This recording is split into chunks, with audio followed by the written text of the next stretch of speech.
Good evening, ladies and gents, and welcome back to this week's GKP Live. Usual thing, guys. We'll be right back after this. He says. Or not.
Evening. How long's the intro? 3 minutes and 36 seconds. So that when we have the intro at 3 minutes 36 seconds, if anybody were to drop an F-bomb, I don't get demonetized. It's called thinking smart. Yeah. Look, honestly, If you drop an F-bomb in the middle of your message or at the beginning of your video or any form of profanities, you get demonetized. So if I make a 3-minute intro, then nobody can drop an F-bomb and nobody gets demonetized. So I still get to make some money out of the live. And then they do like loads of last 2 lives I've done, I've been hit with an ad suitability. great place to drink as well. That's what it is. They basically don't allow you to monetize through all forms of advertisement. So no, there's only certain advertisers that you can get. Just a pretty face, ain't Not so pretty even, but Your camera's looking a bit fuzzy, Vince. Give it, Fuzzy. is your lens a bit mucky? Yeah, it's a little bit blurry. Give it a bit blurry. Is that better? No, it might just be a bit of connection issue. It might settle out. We shall see. Right then, let's kick off with a couple of the It might usual. be worth resetting your router, Vince. Yeah, you proper do look a bit choppy there. Choppy. Hang on. Yeah, it's looking a bit blocky. Well, sorry, it normally. Oh, there you go. That's all it. Good evening, all. Let's kick off with a couple of the old comments that are coming in. Budget Pond Keeper says, evening all. Rob and Chris Sweet say, good evening, everyone. Hope all is well. Gavin with an evening all. Jigs, it's that time again. Happy days. Thank you very much, mate. Wills Coy says, evening all. Hope you're all good. Umber Coy, evening all. Hope you're all well and ready for the live. Evening, Aaron. Gary says, evening all. Evening, Chris Gary. Taylor says, evening all, and a very good evening to Gaz and the panel. Please keep smashing those likes. Thank you very much, mate. Appreciate it. Fingers crossed. There we go. Is that any a bit better? mate. That's a bit better. Yeah. That's better, yeah. Yeah. Bit more. No clear now. Ricky. Peter says, evening, everyone. Evening, Peter. Evening, Peter.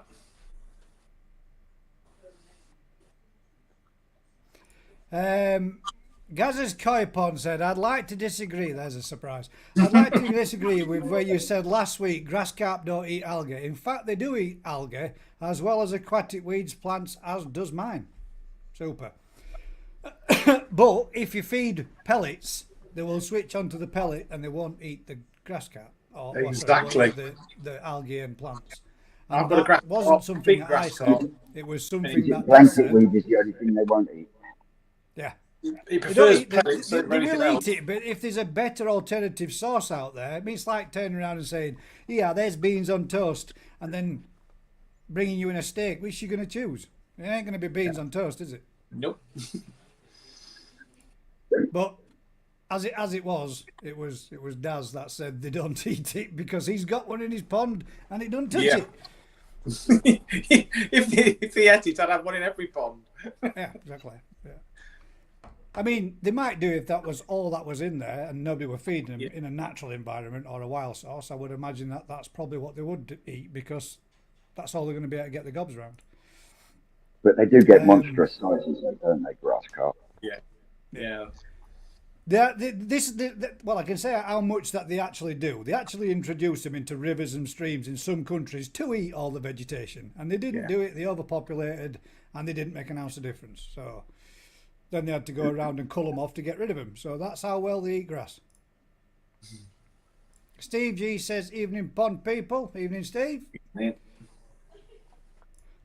Chris Taylor says, "I never knew that, Gary, but very interesting. I have grass carp myself." DT Coy says, evening everyone. Rob and Chris Sweet says, hi Vicky, hope you are all is well with you. Umber Coy, thank you very much, mate. Umber Coy says, please remember all questions to the panel in caps. Thank you very much, bud.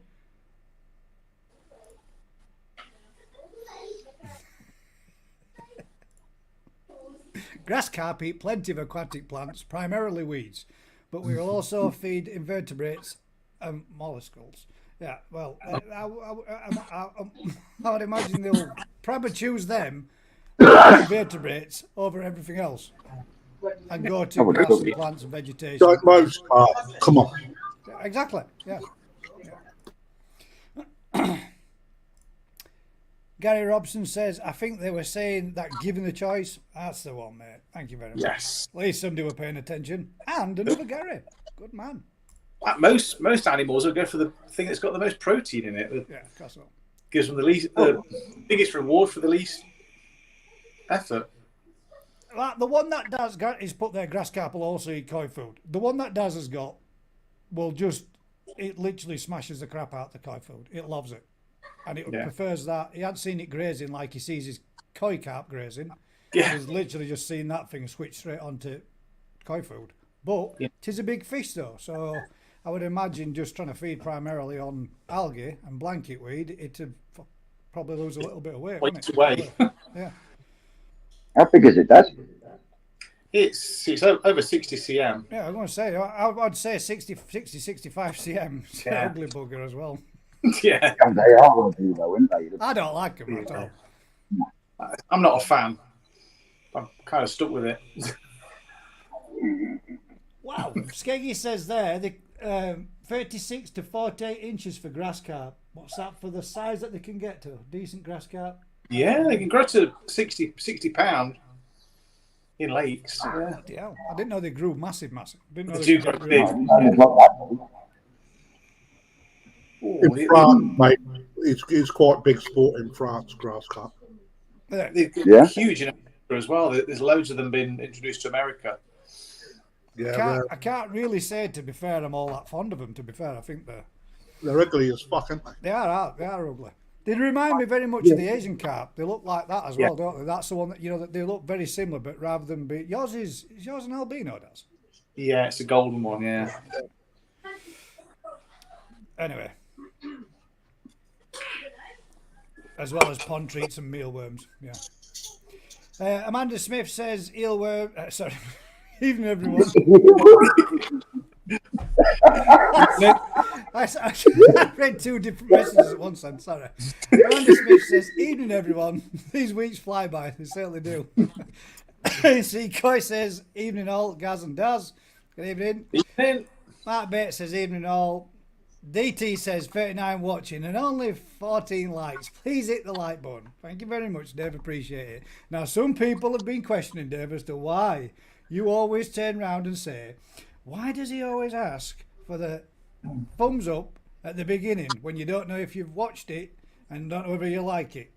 Well, my answer to that one was, it helps with the algorithm, it helps with the channel growth, and it helps to share the content. So the more thumbs up it gets, or the more thumbs down it gets, the more YouTube will share that because it's a popular video or whatever. So it's just an algorithm growth. So if you're liking it, give it a smack. If you're not, give it a thumbs down and then leave. Either way, like them all. Mark Bates says, good evening all. Good evening, Mark. And here he is. Rick said he were going to be a little bit late. I think that was him. Oh, maybe not. Oh, it is. There you go. Evening, Rick. Evening, Rick. There he There is. somewhere. Here he is. Evening all. Good evening. There you go, mate. Look for a second. You I'm were- here. you were You're like not. that, a little bit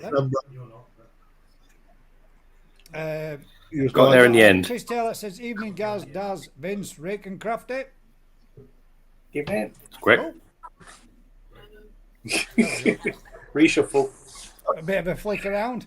Pushed them out. Doing the shuffle. Sally Harfield that says evening everyone. Sharpie that says evening. Progressive Pond Keeping says evening all. Lebo's Koi Pond, that's a new one, says evening all. Good evening, thanks for joining us, mate. Simon Shears that says evening all. I think he was on Rick's channel, didn't he? Sponsor, what, sorry? Go back to Lebo. Lebo. Yeah. Lebo's Koi Pond. Yeah. I think that was what Rick auctioned off, weren't it, for charity at wholesale? Oh, is that the clock? Is that the actual one? Yeah. Nice one. Steve Mulligan says evening all. Thank you for joining us, Steve. And an evening from Lisa Leach. Evening, Evening Lisa. all from Keith Smith. And on and on and on they go with the evenings. Skeggy's usual boom. Thanks for joining us, Skeg. Evening, Skeg. Right then, we've got a couple of topics to talk about this. That's why I started off with this one. It says, how long is this intro? 3 minutes, 36 seconds.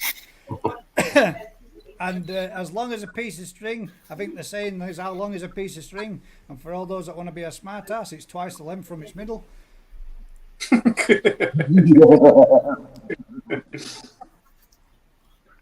We've got Tony Farmer McCoy that says, good evening all. Thanks very much for joining us, Tony. Evening. We've got a few questions to come up, and we've got a heck of a lot of Gin Rin. And I've already picked my favourite, man. I'm not saying no, I'm not. In fact, there's two that I think pretty damn good from what I've seen. And they're both the same type of ginrin as well. Just two?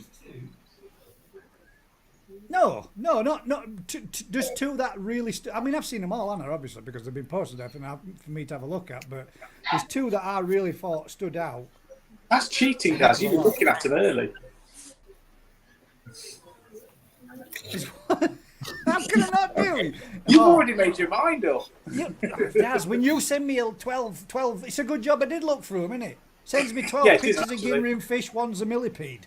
If I didn't check them and I didn't have a look, I would have been looking right. No, when I put that one on, check out the ginrin on that millipede.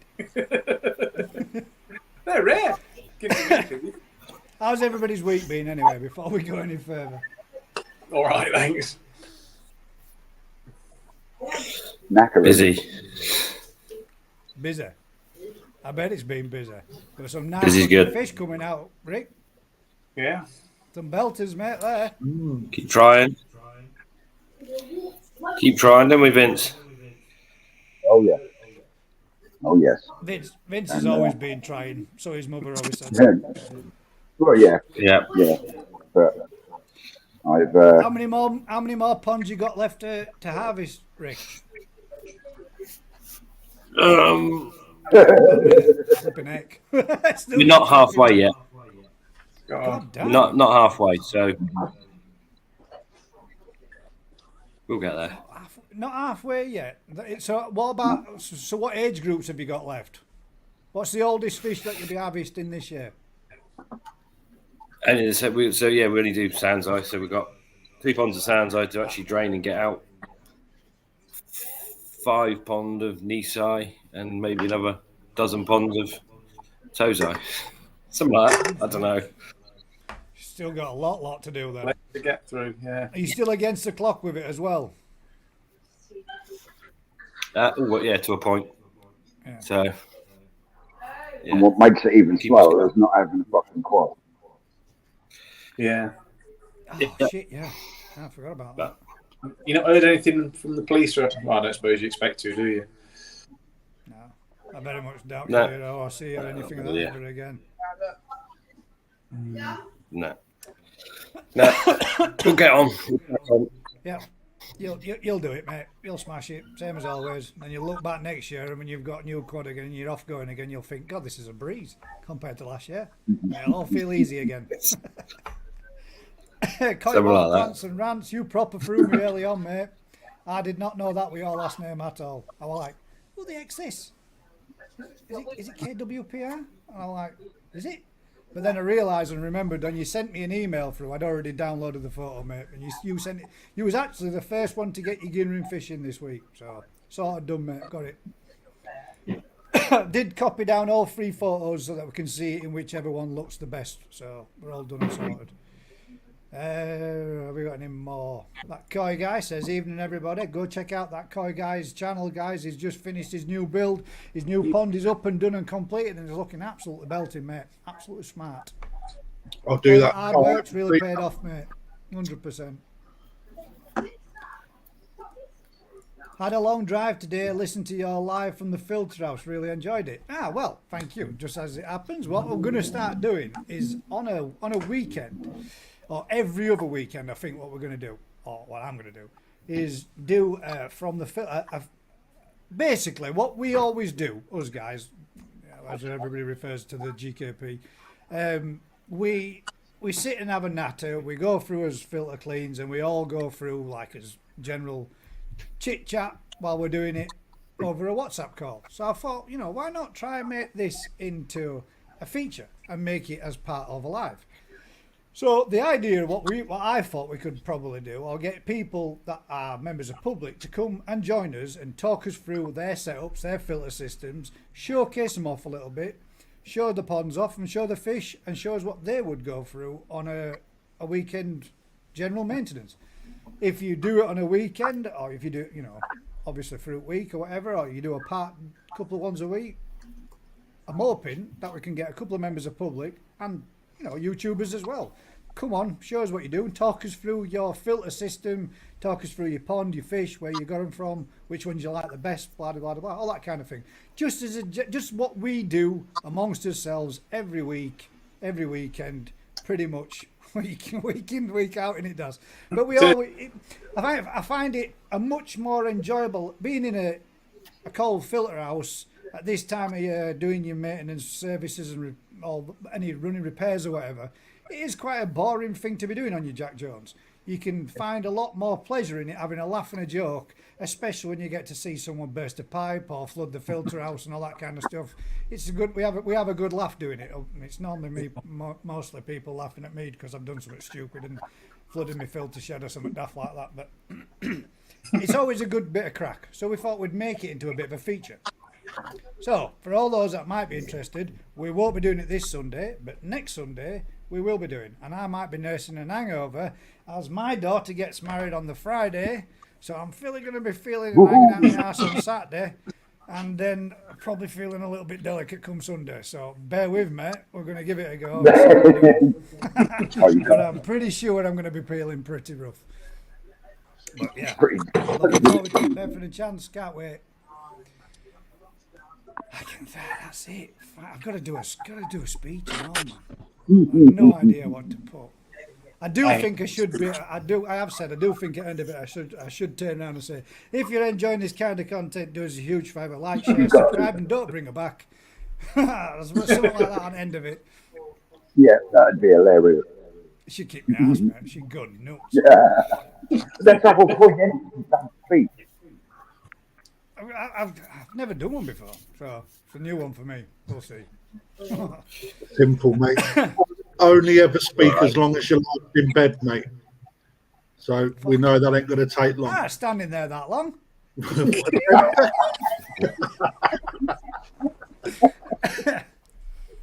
Yeah, y'all. Chris Taylor says, much better, Vince, lad. So your picture's a lot clearer now, mate. Ilsley says aye. My boys Coy says aye. Sorry, good evening all. Clive Steers says greetings, Flins. I know. Who can tell me that off? I know. Mark Colin awesome. Come in awesome. Yep. More indeed. Gabby says evening all. Gavin says I've got 4 decent sized grass carp in mine and they smash the greenery. Do you want a 5th one? Yeah, you want a 5th one, mate? That's some more you want smashing. Your 2 bowls of trifle tonight, Daz. He's on it. He is prepared. Silver spoon. Here's one I killed earlier. There's the other one for later. Yeah, number 1, number 2. Dad, where do you Going for the Grand Slam. I've no idea, mate. No idea where he puts it. Have you not seen how rich he is, man? He must burn his energy out in a day. Yeah, I go over the trailer and run up the streets in the morning to work. I don't bother with you do. You pull the van. Pull the van to work. Saves on diesel. Chris Taylor says, very excited for your up-and-coming auctions craft day. Do you want to have a smash through all that and talk about what you're doing, bud? Or what we're going to be doing? No, we do. I think I've sent you a couple of bids over, Gaz, or I've even sent you a share file to my work folder so you can see it. So I can sell anything that's on there, yeah? Yeah. Tonight we got an Imasako Shiro Tsuri and also Takano Sankey that's looking very promising actually.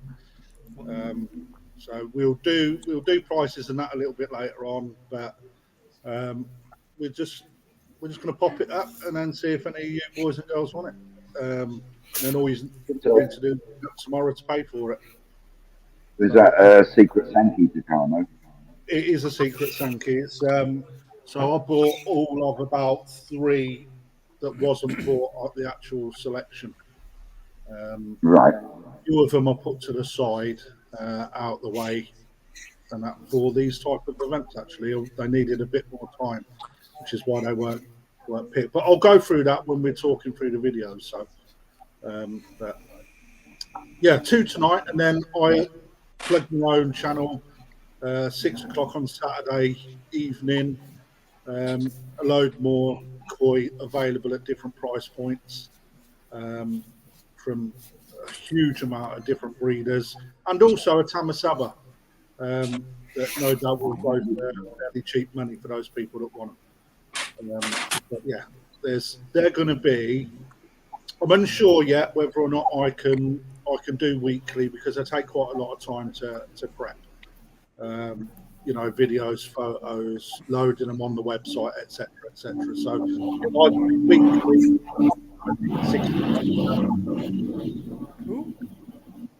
But there will be 2 most weeks on Gaz's channel. Gaz has kindly agreed to let me do a couple on his channel every week. So, I'm looking after Gaz as well as a sponsor to his channel. So we'll keep it going. Sweet. Nice. There you go. Right then, let's get into one of our first topics, and it's from Mr. Smithy. Bit of advice required. pH is 6.5. KH is 3. GH is 16. Fish not showing any issues, but would you be buffering up the KH or leaving well alone?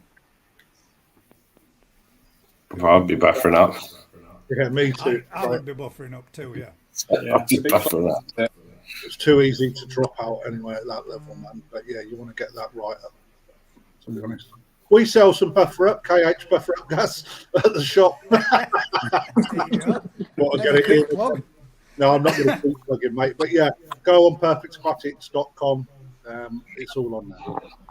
Rick probably said you said it as well. Just to play the usual, as I like to do, devil's advocate and all that kind of carry on. KH buffer is easily used just as bicarbonate. So bicarbonates. What is it? Bicarbonate soda. Soda. Yeah. Forget proper name then. Which you can buy in the food grade in a 25 kg bag for a fraction of the price. It really counts. Some people want to use exactly. Some people would rather use a branded product, which you can get from any good. Which is exactly the same sort of stuff as you find in what Gav just said. Yeah. But that said, you don't really, just as a little bit, tell me what you think, guys, as well.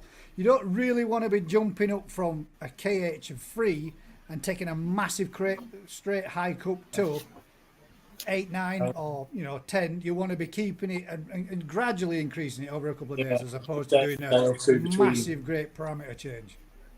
Mm-hmm. The one thing it will do is it will bring up your pH as bicarbonate or pH buffer as a natural pH of 8.5. So your pH will come up. So don't be worrying that your pH has come up. But technically, you can put as much in as you want and it will still never become more than 8.5. That is bicarb or pH buffer's natural pH of 8.5.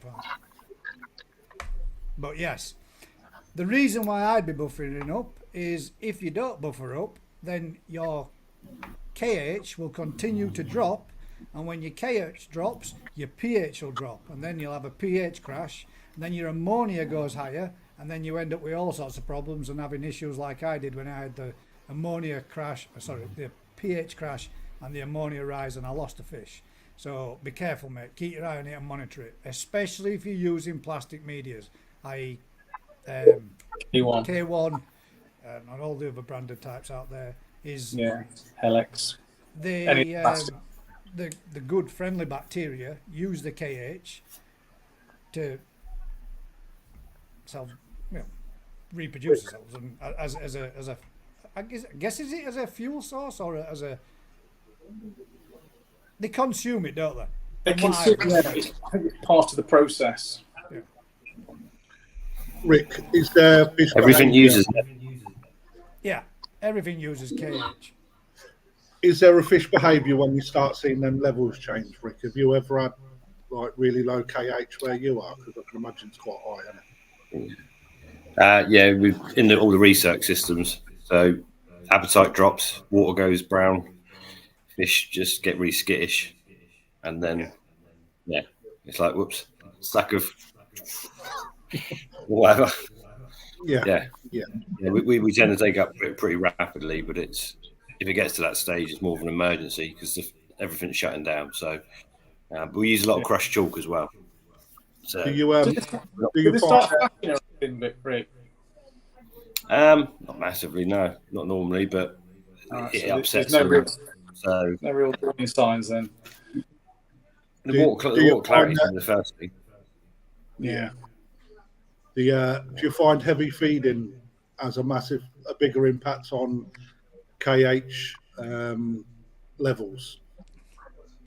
Yeah, the more you're putting in and the hotter it is, it's just getting used faster, so it all happens quicker. But again, we sometimes buffer the food with calcium as well, so we'll add chalk to it, and a lot of the foods have got it in as well. So there's a certain amount there that's being replaced. But yeah, we've always got lots of crushed chalk or sodium about that we can just lump in if need be. So for those out there that are probably looking at their screen going, why is he using crushed chalk? Why? Because it's a lot cheaper than anything else.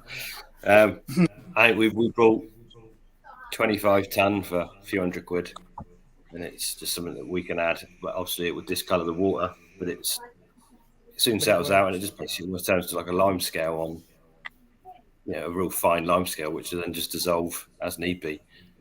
So it's just an added. Another quick question, Rick, which has popped in off the back of that, on Simon S. Oh, thanks for the advice. Is the high GH an issue?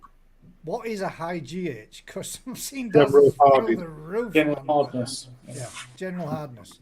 So yeah, anything dissolved in the water will affect that.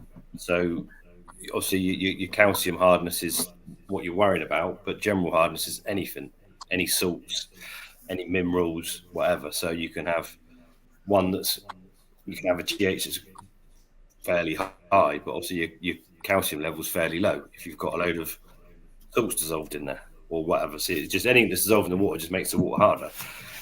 So it's it's something we don't even contemplate. As long as the calcium levels are right and the pHs are right, then off they go. There we go. Sweet. One thing I haven't seen around the farm is oyster shells. Is there a particular reason for not using oyster shells? They're quite expensive, though, aren't they? Then it's this whole toy tax again. The speed that they dissolve, if you've got them in your filters permanently, it's fine. But it's not. Crushed chalk is there. It's abundant. It's the source of what you're after. It's much faster for us. It's not an issue. So why pay for a product that's unnecessary? It's fine if you've got a pond and you want to have a sack of oyster shell in there. It's never going to do any harm. It's just another biofilter that slowly, stop. It will slowly increase your sort of KH or whatever, but it's not. Yeah, it's not something we need or use. The only problem is, though, how do the general public go about that? I mean, you can't very well go and order 25 ton of lime, have it dropped on your drive, and slowly whittle your way through. You can get crushed chalk with whatever amounts, but yeah. Can you get it readily available? There's so many different versions. There's hydrogenated lime. There's that many different limes. Yeah, you don't want lime. It's just got to be crushed chalk from just crushed chalk. Anything lime-wise is dehydrated. Sorry, next time you're down this way. Thank you for the super chat. Appreciate it, bud. Yeah. You could always have 12 ton dumped on your neighbour's drive, doesn't 12 ton on yours? Pretend you know nothing about it. Yeah. Most ponds, sodium bicarb's fine because it dissolves. You're not going to discolour the water; it just dissolves easily. And it's going to just do exactly what you need it to do. But from our point of view, we use the chalk because it's something that's abundant local to us that we can get shipped on site and oomph. As long as it's just one of those. It works in some places. It's probably regional. Yeah, I mean, like I say, most products are dried and like you turn into lime and then hydrated lime or whatever, which then will will affect your pH. It's not something you don't want to put anything lime based in your pond. That's what I was thinking. I thought that would affect the pH, drastically. Whereas chalk has got a pH of 7.5, you could fill your pond up with it. It would go very white. But sodium bicarbonate is ideal for most people. Yeah. It's just so you know what it would stipulate on a packet of, say, KH buffer from NT Labs. It says to add in 50 grams, mate. But once you work out how much, it's like, for example, if mine gets down, it's not now in the new pond, bollocks. I was just going to turn around and say, in the last pond, when mine dropped down to 5, I knew that I could put in 150 grams of bicarb, and that would bring me back up to 7. So I used to do that, and then the day after, I would add maybe another 50 grams and test it again. So the best way to do it, mate, is to do 50 grams and see what difference 50 grams makes to your pond. Put it in, leave it 3/4 of an hour, do a bit of whatever in and around your pond, a bit of tidying up, whatever you would normally do, and then just do another test and see what that 50 grams changed it by. If it changed it by 1% or 1 kh, then you know that to bring it up the rest. It's one of those things. Don't chuck tons in, because if you chuck tons in and then you become really high, then you can go to opposite swing of it, which is the other way. So start off with 50 grams, mate. Put 50 grams in and see what it does, and then work from that and keep working up that progress. That's what I would do. That's what I've done in the past.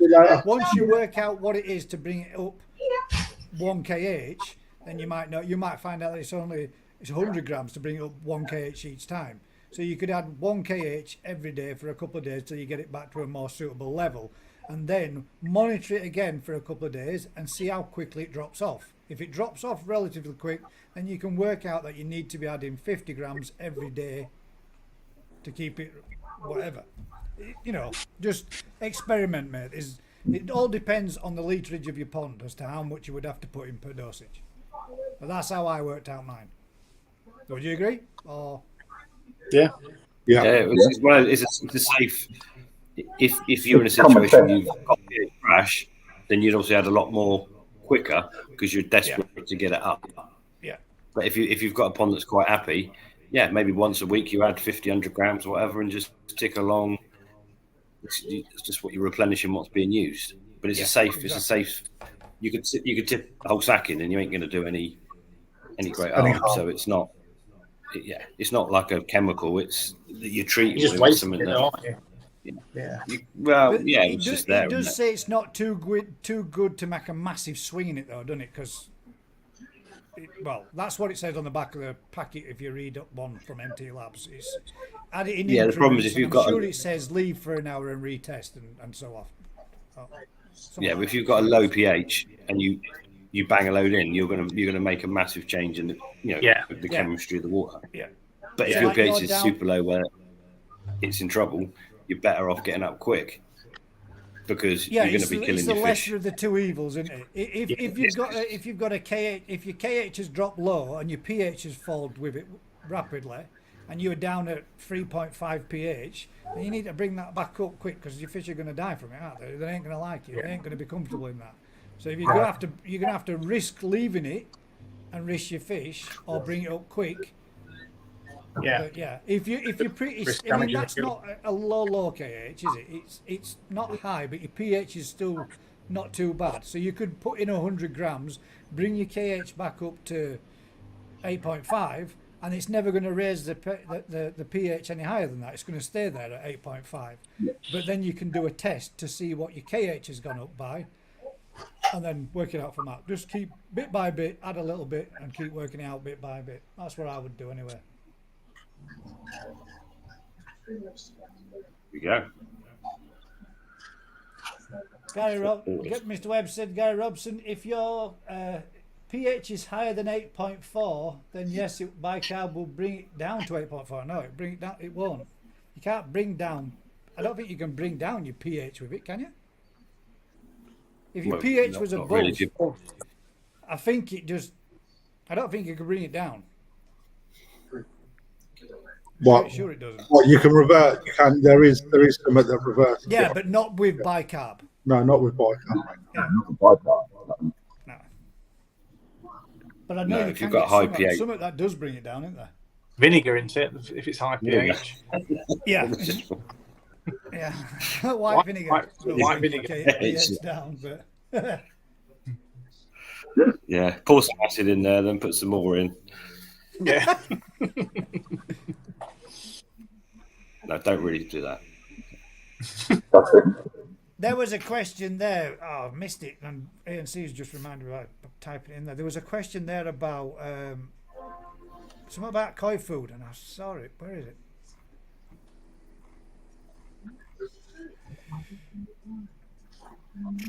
Sorry, I did see it. It is there somewhere. Somebody put in something about koi food being out of date. Yeah. You know, how safe will you? How safe is it to use, or how long would you use koi food itself? If it were out of date. I don't know. Mine never lasts that long. If Bloody it's dry, fish are too quick. the sell-by date is just for the vitamins and stuff. So the presence of vitamin C will drop off, and once you go past your sell-by date, you've not got the full quota of what it says on the packet in it. As long as it's been stored correctly, it's still fine to feed. If it's got damp and gone mouldy and horrible, then Don't use it at all. probably more get rid of it. Go buy some new. Yeah. There we go. WKP. How long will koi pellets last after their expiry date? There you go. I knew there were one in there somewhere. To be honest, storage is probably all right for another year after the sell-by date, but you'll what it says on the packet in terms of vitamin C, vitamin A, and all that won't be there to that level. They degrade, and that's the problem. So Yeah. you shouldn't really, you should be buying it. It should have a good. You should be using it before you get anywhere near the expiry date, really. Yeah, to be Unless fair, it's been sat in the shop for years. if you get into an expiry date, you're not throwing enough in, are you? No. Or you need more fish. You might go to a shop and buy it, and it might be sat on the shelf for 6 months, year, whatever. Yeah. So you might be buying it, and then suddenly looking and go, oh, it's almost out of date. I've only just brought it, but if it's stored all right, it's still fine. Yeah.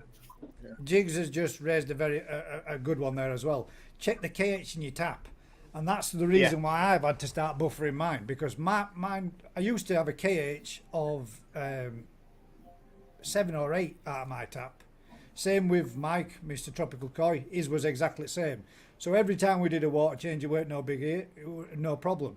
Then all of a sudden we noticed that his KH were dropping quite rapid, and we were doing his normal regular water changes, and I thought, what the freaking hell's going on here? And I had a packet of KH buffer, so I just popped a bit back in and brought it back up again. Following week, same thing. I thought, what's going on? I said to Mike, I'm gonna do a water check, mate. I'm gonna test my tap water. pH was fine, but my KH was coming out at 3. So from the beginning of this season, it was at 3, and then when it got to summer, it's dropped now to 1. So when I do a water change, I am literally putting in KH of 1 back in. So I have to keep my eye on it completely and make sure I monitor it regular. And that was a bit where I cocked up, because I had a day out with Daz, Vicky, and all the gang to a couple of shows, and then the following weekend we went to another event, and then after that we were at Rick's. So I'd had 3 weeks where I'd gone and thought, right, just do a quick water change, do a filter clean, knock everything down to minimal so it's just ticking over for while I'm away, and then when I get back everything will be hunky-dory. When I got back on the Monday evening, I checked and did some tests and what have you, and I thought, Jesus Christ, what's going on with my kaku? And it were pretty much lifeless on top, and that was when I had the pH drop and I lost the kahaku. So just taking your eye off the ball for that couple of weeks were enough to make my whole system go, and that were it, job done. So yeah, always keep your eye on it, especially if you've got it coming through your tap as low KH as well.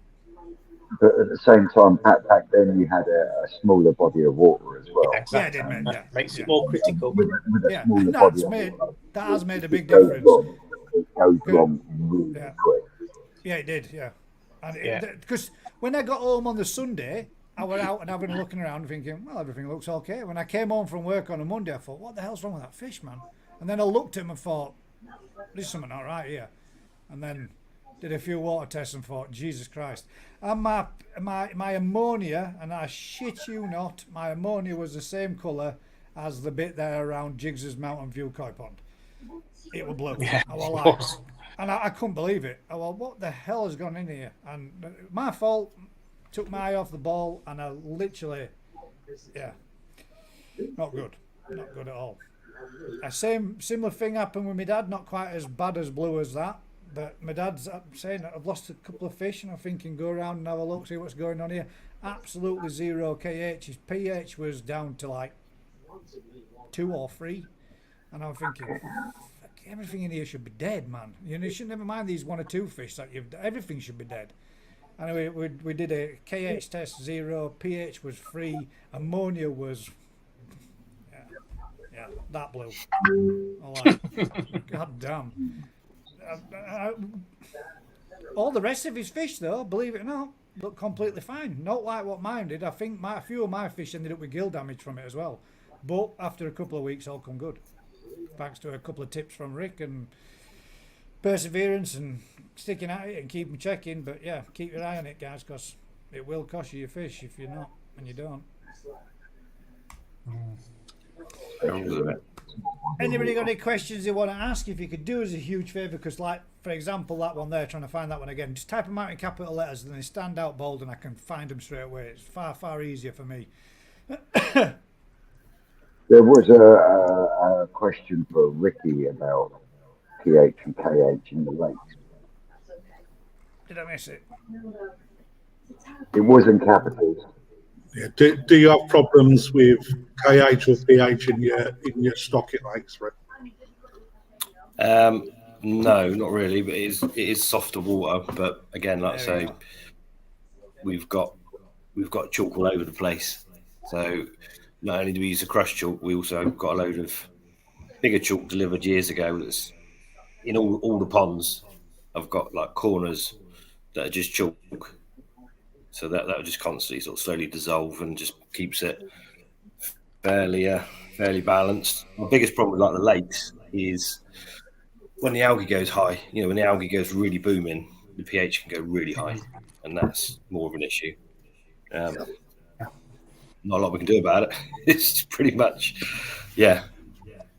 stir it up, try and get the clay colour in the water a bit more, and you can sort of balance it. But yeah. We're fairly stable.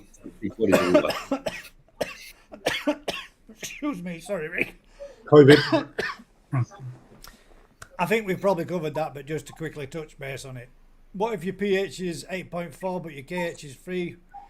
That's what's in my pond. Well, if you buffer up, mate, you'll bring up your KH and your pH will go to 8.5 and it'll stay at 8.5. So the problem with that is, like I say, we can have our ponds, the KH can be quite low.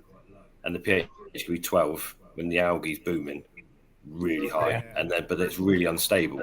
So obviously the pH can fluctuate massively if you haven't got the KH to sort of stabilise it. So you want, if you can, you want the KH higher than that just to make it more stable. Because at that level, that could drop from 8.4 to 5 or 6 in a matter of a week or so, and that's the problem. So you might be good, and you might be good for the next 2 weeks, 3 weeks, 4 weeks. But the KH just once it's gone, then the pH will drop. It will all just go. So, got a bit buffer in there. Wakefield Coy says bicarb has a pH of 9 and can only bring it up. I thought that. But the reason why I've said 8.5 is because I've been banging bicarb in now for many a month, and every time I use a digital reader afterwards, it goes to 8.5, and it's never gone above. So I just figured maybe it was 8.5, not 9. So maybe it might be 9.5. Might be 9 if it's neat. Friends. But yeah, the aim is just stability. That's it. Yeah, stability is key in it when it comes to it, really. Yeah, the problem with trying to bring pH down is you've got to take out all the KH in the water, which is why lemon juice or acid, vinegar takes all the KH out of the water, and then you can adjust the pH. But once you've got it to where you want it, you've then got to stabilise it. And if you're using bicarb, it's going to go straight back up. If you use chalk, it's going to go to 7.5. If you use bicarb, it's going to go to 8.5. Yeah. Up North Koi Pond says, if you have a pH above 9, bicarb will drop it down to 8.4 or 8.5. There we go. Sweet. So It's universal. Yeah. well, that's what every time I bob it in, that's exactly what I get. 8.4 or 8.5. It just fluctuates between 8.4 and 8.5. And I've tested it and tested it and tested it and tested it every time to make to check and make sure. So sweet. There we go. It does. Yeah. Have we got any more quick questions in here as we flick down and through? Chris Taylor says shit water parameters out the tap or tab. pH KH of 1, pH of 7, but thank God I don't need an RO unit. Yeah. Some would argue that's a nice parameter to have. Just to buy a car. It is if you. Nice soft water. Yeah, just to bring up your KH. I mean, to be fair, that's what mine is. There's not much of a dicking about to do. Just got to bring my KH up and that's it, which is relatively simple once you get hang of it. So. Yeah, I mean, low KH is if you were trying to grow fish big and whatever, low KH is technically good, but yeah, it's you got to know what you're doing. Yes, you have. Yeah, got to be on the ball. And that one there, I know ammonia is more toxic with a low pH, but why would the levels rise? Is that to do with the KH? No, because your filter stops working. The bacteria in your filter hate low pH. So as the pH goes down, so it just stops converting ammonia. So your ammonia will go up as your pH goes down, and it's more toxic. So it's a double kick in the. Nope. Yeah. Filter crash. Also. Yeah. It does make it bad. Right. What's Steve says? What's your guys' opinion on insulation cover balls? Ooh, been looking at them. They're well expensive though, aren't they? If you're talking about the proper ones, the more that kind of shape as opposed to a ball shape. What's your guys' opinions on the insulation cover balls? Been looking at them as an alternative for polycarb sheets. Cheers. Well, each and every circle that touches against a circle, you get another circle off that one, which makes a small little triangle space. So you get the area for gassing off. So that one side of it, I would say, is pretty good because you don't have to worry about having to have a gap there because you've got all those small little areas between it. How much they do of a good job, I don't know, but a lot depends of if people you're heated. I mean, if you're not heated, then what's the point? Yeah. I was sure Coy uses them on his. Yes, he does, mate. I was just trying to think of a channel's name. He rates them. He does rate them, but the price on them is just bloody crazy. The thing is, absolutely crazy. When you've done with them, you've got to store them somewhere, haven't you? Because you don't want them on You've got 3-ton bags. Yeah, exactly. And it's the same thing. You can't see your fish very well if you're covering your pond with them.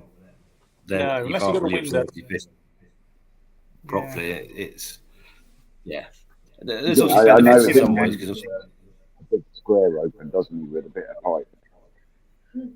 See, I mean, I've had the polycarb replaced on my conservatory roof now. Hey.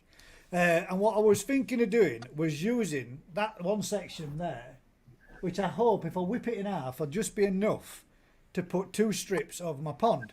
Now, I'm not putting the 2 strips on for any form of protection from cold. What I was thinking is the fish have done exactly the same now. As the temperature's dropping off in the night, they're coming to the far end of the pond, as they always did do prior in the last pond. So I thought, well, if I put one of that polycarb over, even if I only get one piece, the area that they all cluster together will give them a little bit of coverage for the snow when it lands and it falls. It won't be landing and dropping directly over top of them. Plus, them all being grouped up there and gathered up there will offer them a little bit of protection from any kind of predator that might think, oh, I can get myself to these while they're all sat clustered up here now because there's no plants in there, there's no lilies. And what, Vince? It'll keep the wind off of that specific area as well. That particular area where they're literally sat there chilling out for a period, I thought might be an half decent idea. But for me, for the whole pond, I'm not going to be doing that. But I just thought maybe a little bit of protection, less snow that can fall in that one particular area, and if there's any predators kicking about, watching them or keeping their eye on them, with no netting being on anymore, that might be a little bit of protection for they can get underneath that area. It's a little bit opaque, they can hide away and nothing's going to get them. So I might be putting a bit on myself, but it's not for any form of heat or insulation in any way, shape or form. It's just a little bit of protection, wind protection, and a little bit of predator protection, and that's it. If you need any more gas, I've got about 15 sheets. Oh, might as well cover up pond then, does. Have you really? Yeah, I've got like the super thick ones, like triple glazing, and the standard twin wall. See, the only reason why I wouldn't polycarb cover my pond, mate, or cover it with any form of a framework with polycarbon, is I can guarantee you when I get up one morning, it's going to be through Barbara's patio door, and it's going to be smashed to pieces, and I'm going to have a massive, great big bill when it's picked up, whipped up. Honestly, from our neighbours, we've seen we've seen it from car park whipping up straight up and over houses, and that were a trampoline just blown away like it was nothing. And I thought, that's not have it. Never had one in our garden or left out. As soon as the bad weather started coming, we just dropped them and went off. But we've lost three trampolines. Well, not lost, but they started halfway up the garden and ended up at the bottom of the garden. With the wind. These were gone. Unbelievable. Yeah, gone. It was just mangled, just wreckage. We couldn't reuse them. No, the only thing I'm covering this year is me mind your own business, because last year that frost killed it. I think most of the time, and I know we touched on this before, but I do think most of the time, if you're unheated, covering your pond with polycarb for the 0.5 degrees or 1 degree that difference you might make, I don't really think your fish are going to feel any form of benefit from it. Now, yes, so as not to warm the ozone layer and everybody else in the neighbourhood, if you were heated, covering them up, because you'll keep an element of sun in there. But as Rick said last week, if you were going to do it, it wants to be a dome, a nice bit of a sheltered dome over top of it, or a bit of a structure over the top, and that way then you would feed the benefit and get up an increase of maybe 5, 6, 7 degrees. Yeah. Or a polytunnel. Or a polytunnel, over top, yeah. Why not? There you go. Anyway. Well, I'd say, Gaz, if you just put one piece of polycarb over your pond, you're just giving the heron a platform to stand on and attack the fish that are sat underneath it. Yeah, piece of shit. He's kicked that lead again, hasn't he? Yeah. The fucking cable drives me mad. I need to buy myself a new one. That's the other thing I was thinking as well. But I thought if I put 2 boards on, if it would give me 2, then it wouldn't be able to get that far to them because they'd be right back underneath there by, I don't know. Yeah, you're probably right though, mate. You're probably right. Yeah. Probably just make more of a risk than anything else. We'll see. Quite possibly. Ain't that a newish cable, DT? Yeah, it is, mate. It's, well, I'm saying it's new. It belonged to my son because I half inched his while he wasn't looking. I switched it for mine on table. His phone's newer than mine, but yeah, I think it's gone. Either that or my USB slot on my PC's knacked. But we've got 2,000 of them balls, and it only covers the. No way. We've got 2,000 of them boards and it only covers the shallow end. Jesus Christ. Wow. I mean, heck. So they ain't cheap though, are they? A&C, how much were they roughly? Have you any idea? Let's see if we can find a quick topic again. They're made by Euromatic, I think.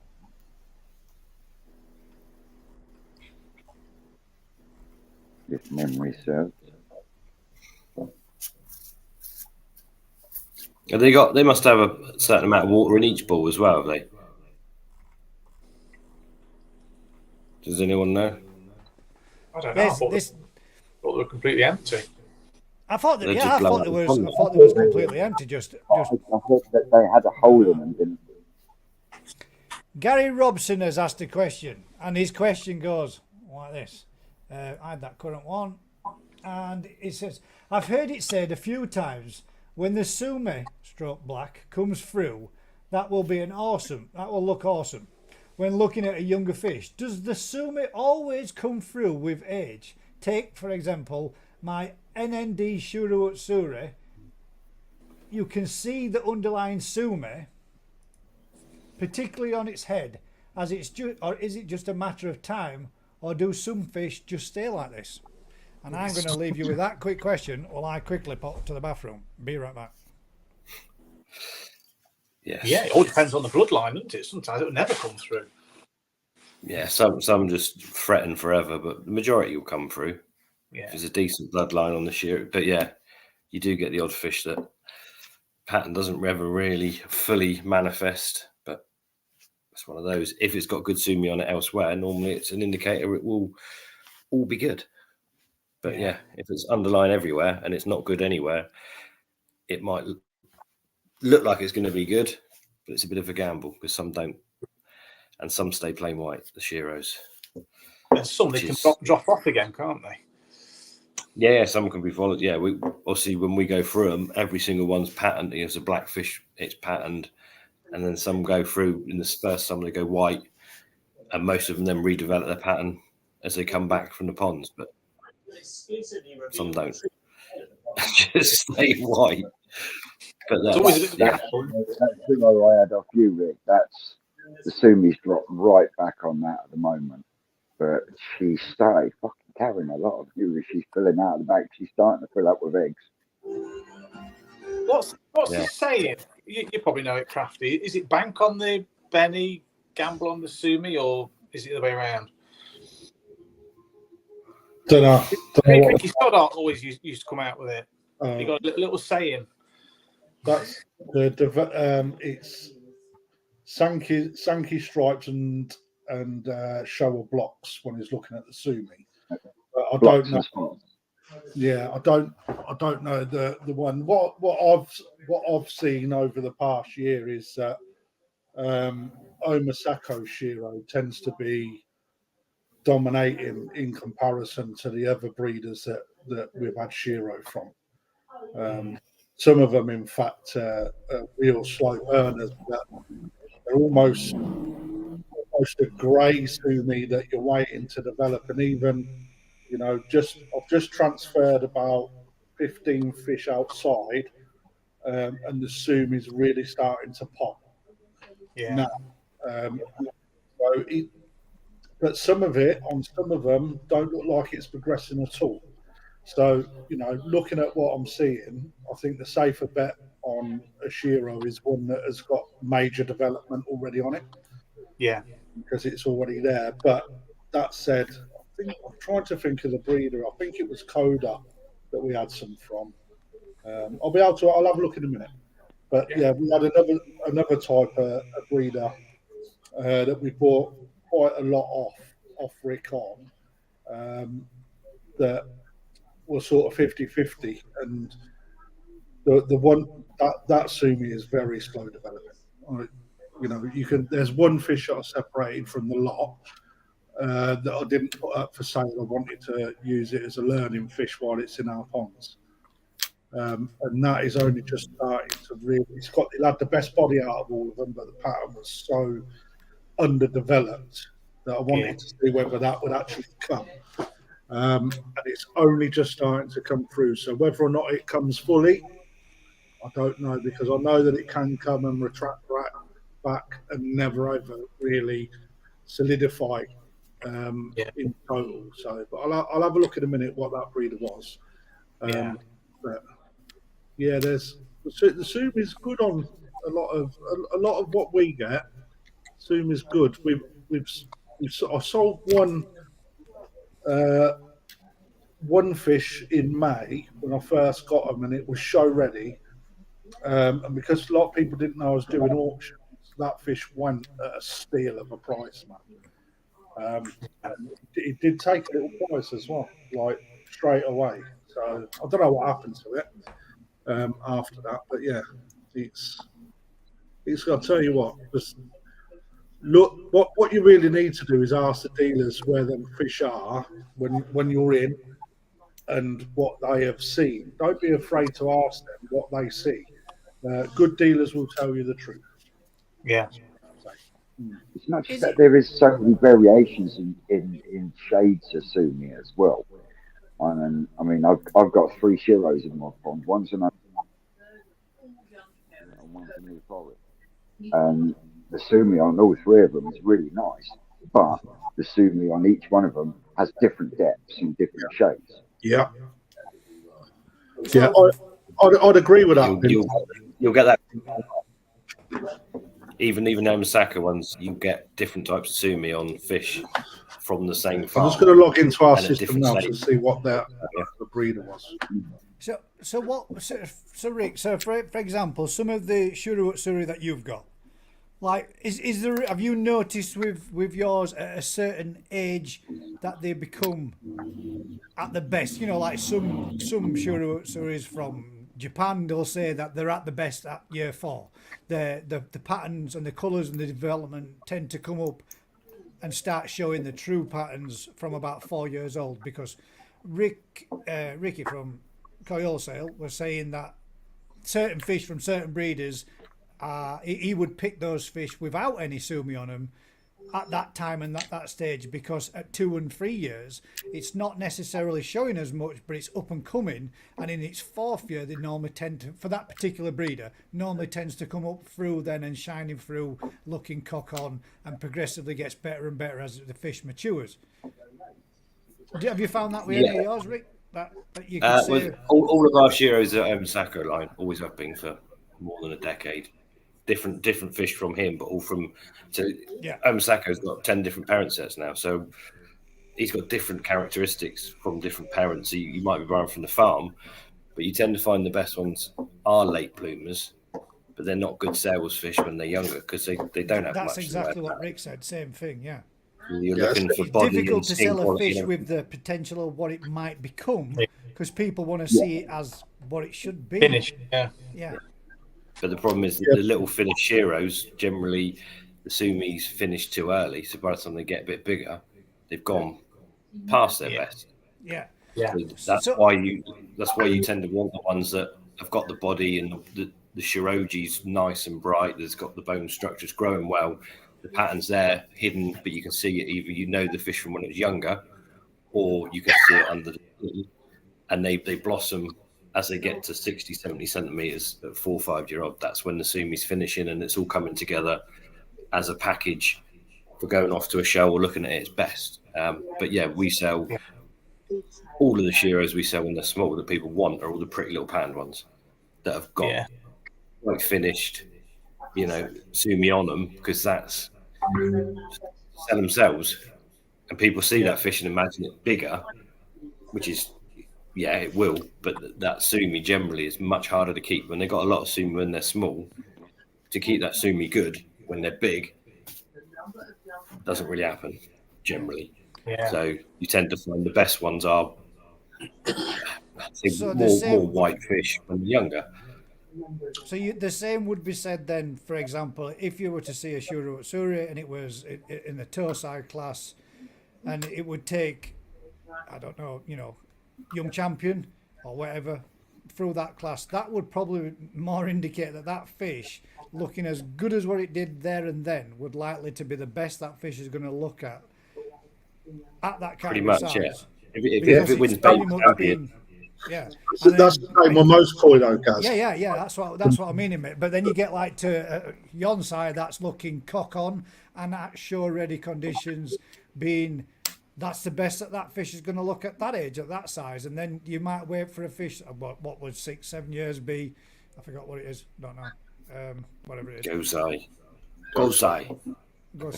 So what is the point? The point here, Gaz, is that this is where you have to separate show fish from your pond fish.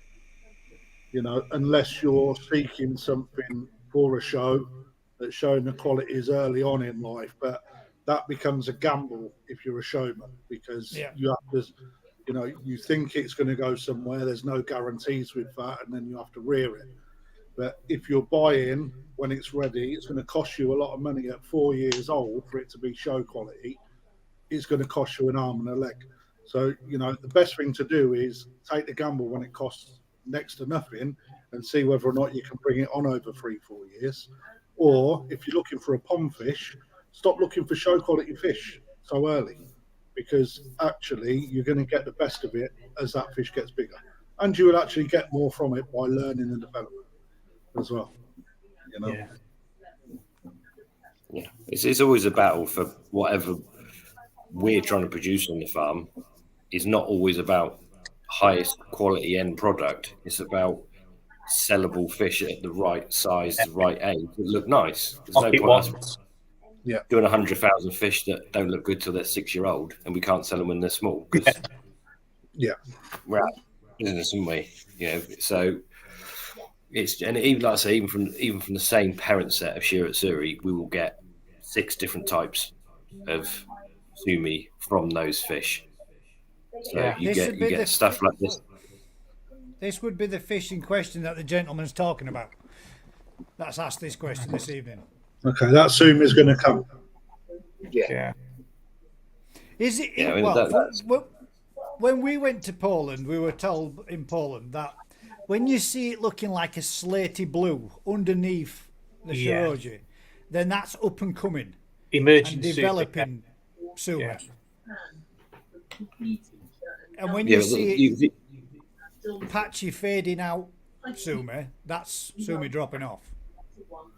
Yeah, I mean, a fish like that's quite easy to read. You can see it's developing the back end of it. There's some good sumi at the back of the last back down of pattern. The quality's there. It's a good fish. You know, that's just a bit of patience on that.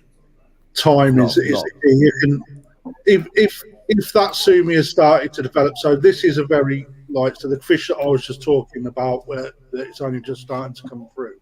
So you'll see that on the flanks around the kiwa, the back end of the scale, you'll see that sumi is starting to pop through on that. Now, if that has progressed like that over the course of the year, that is what you would expect is going to happen to the rest. But it will get deeper and it will tighten up more.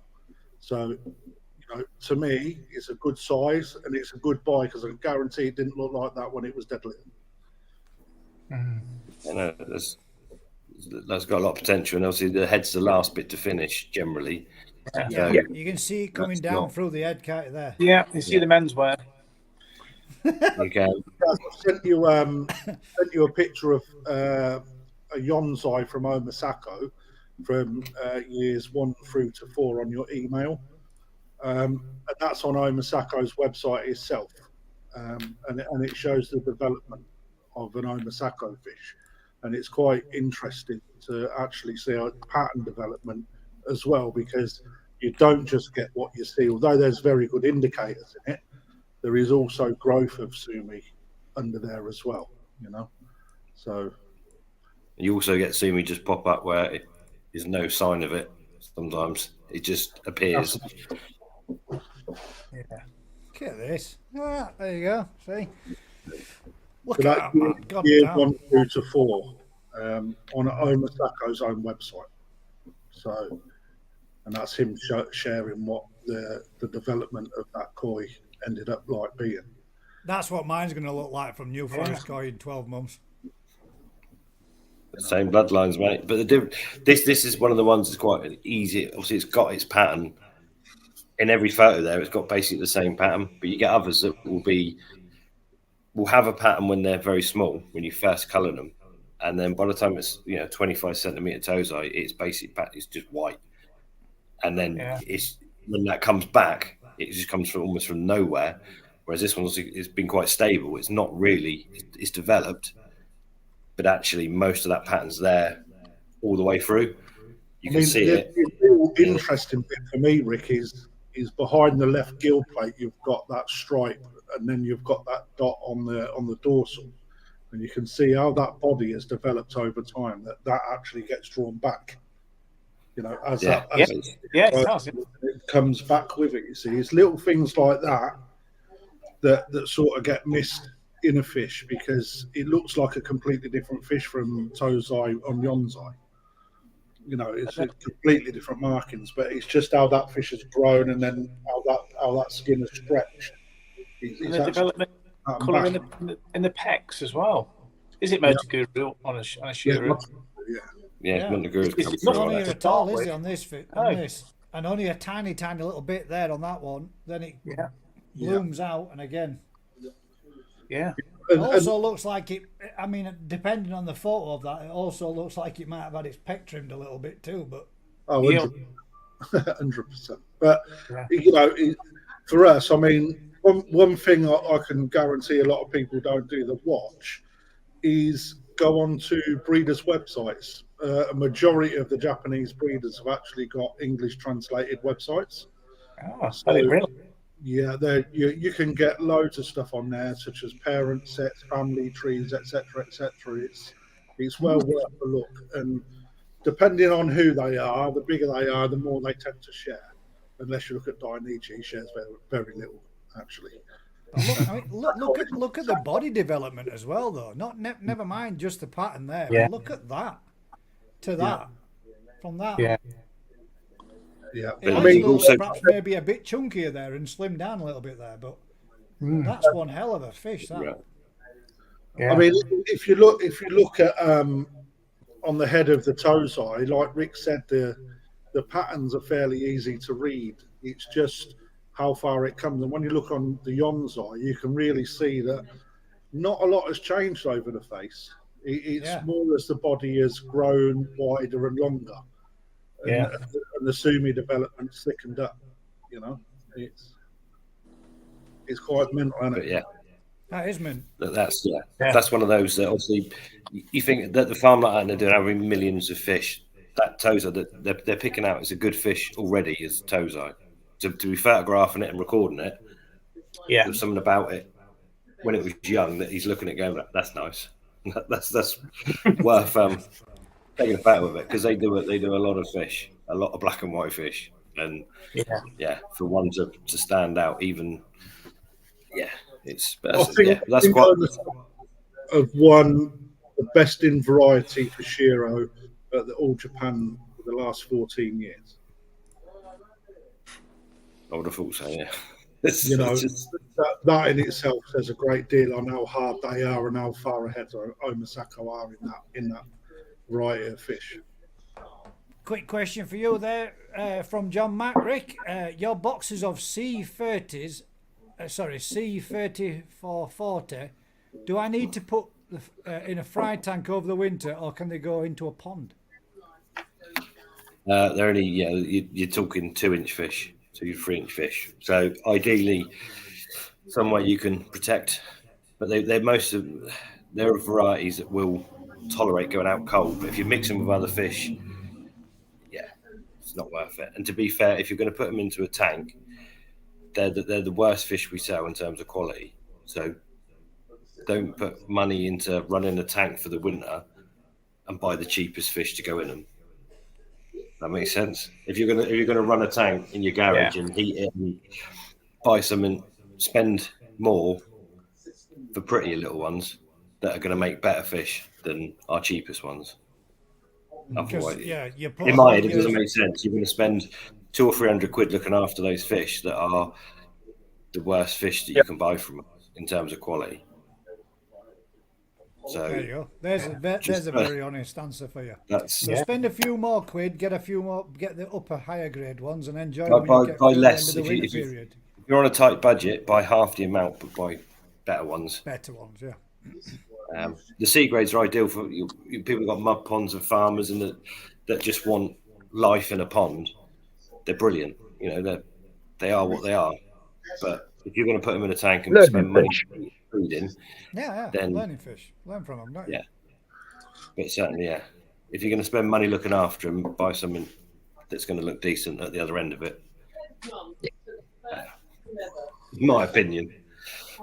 Thoughts on sumi behaviour in Sanke in comparison to Showa or Shuru? Sumi behaviour. They're going to be completely different because a Sankey is a whitefish and a Shiro and a Showa is a blackfish. Yeah. Depends on the bloodlines as well. You've got so much involved, but yeah.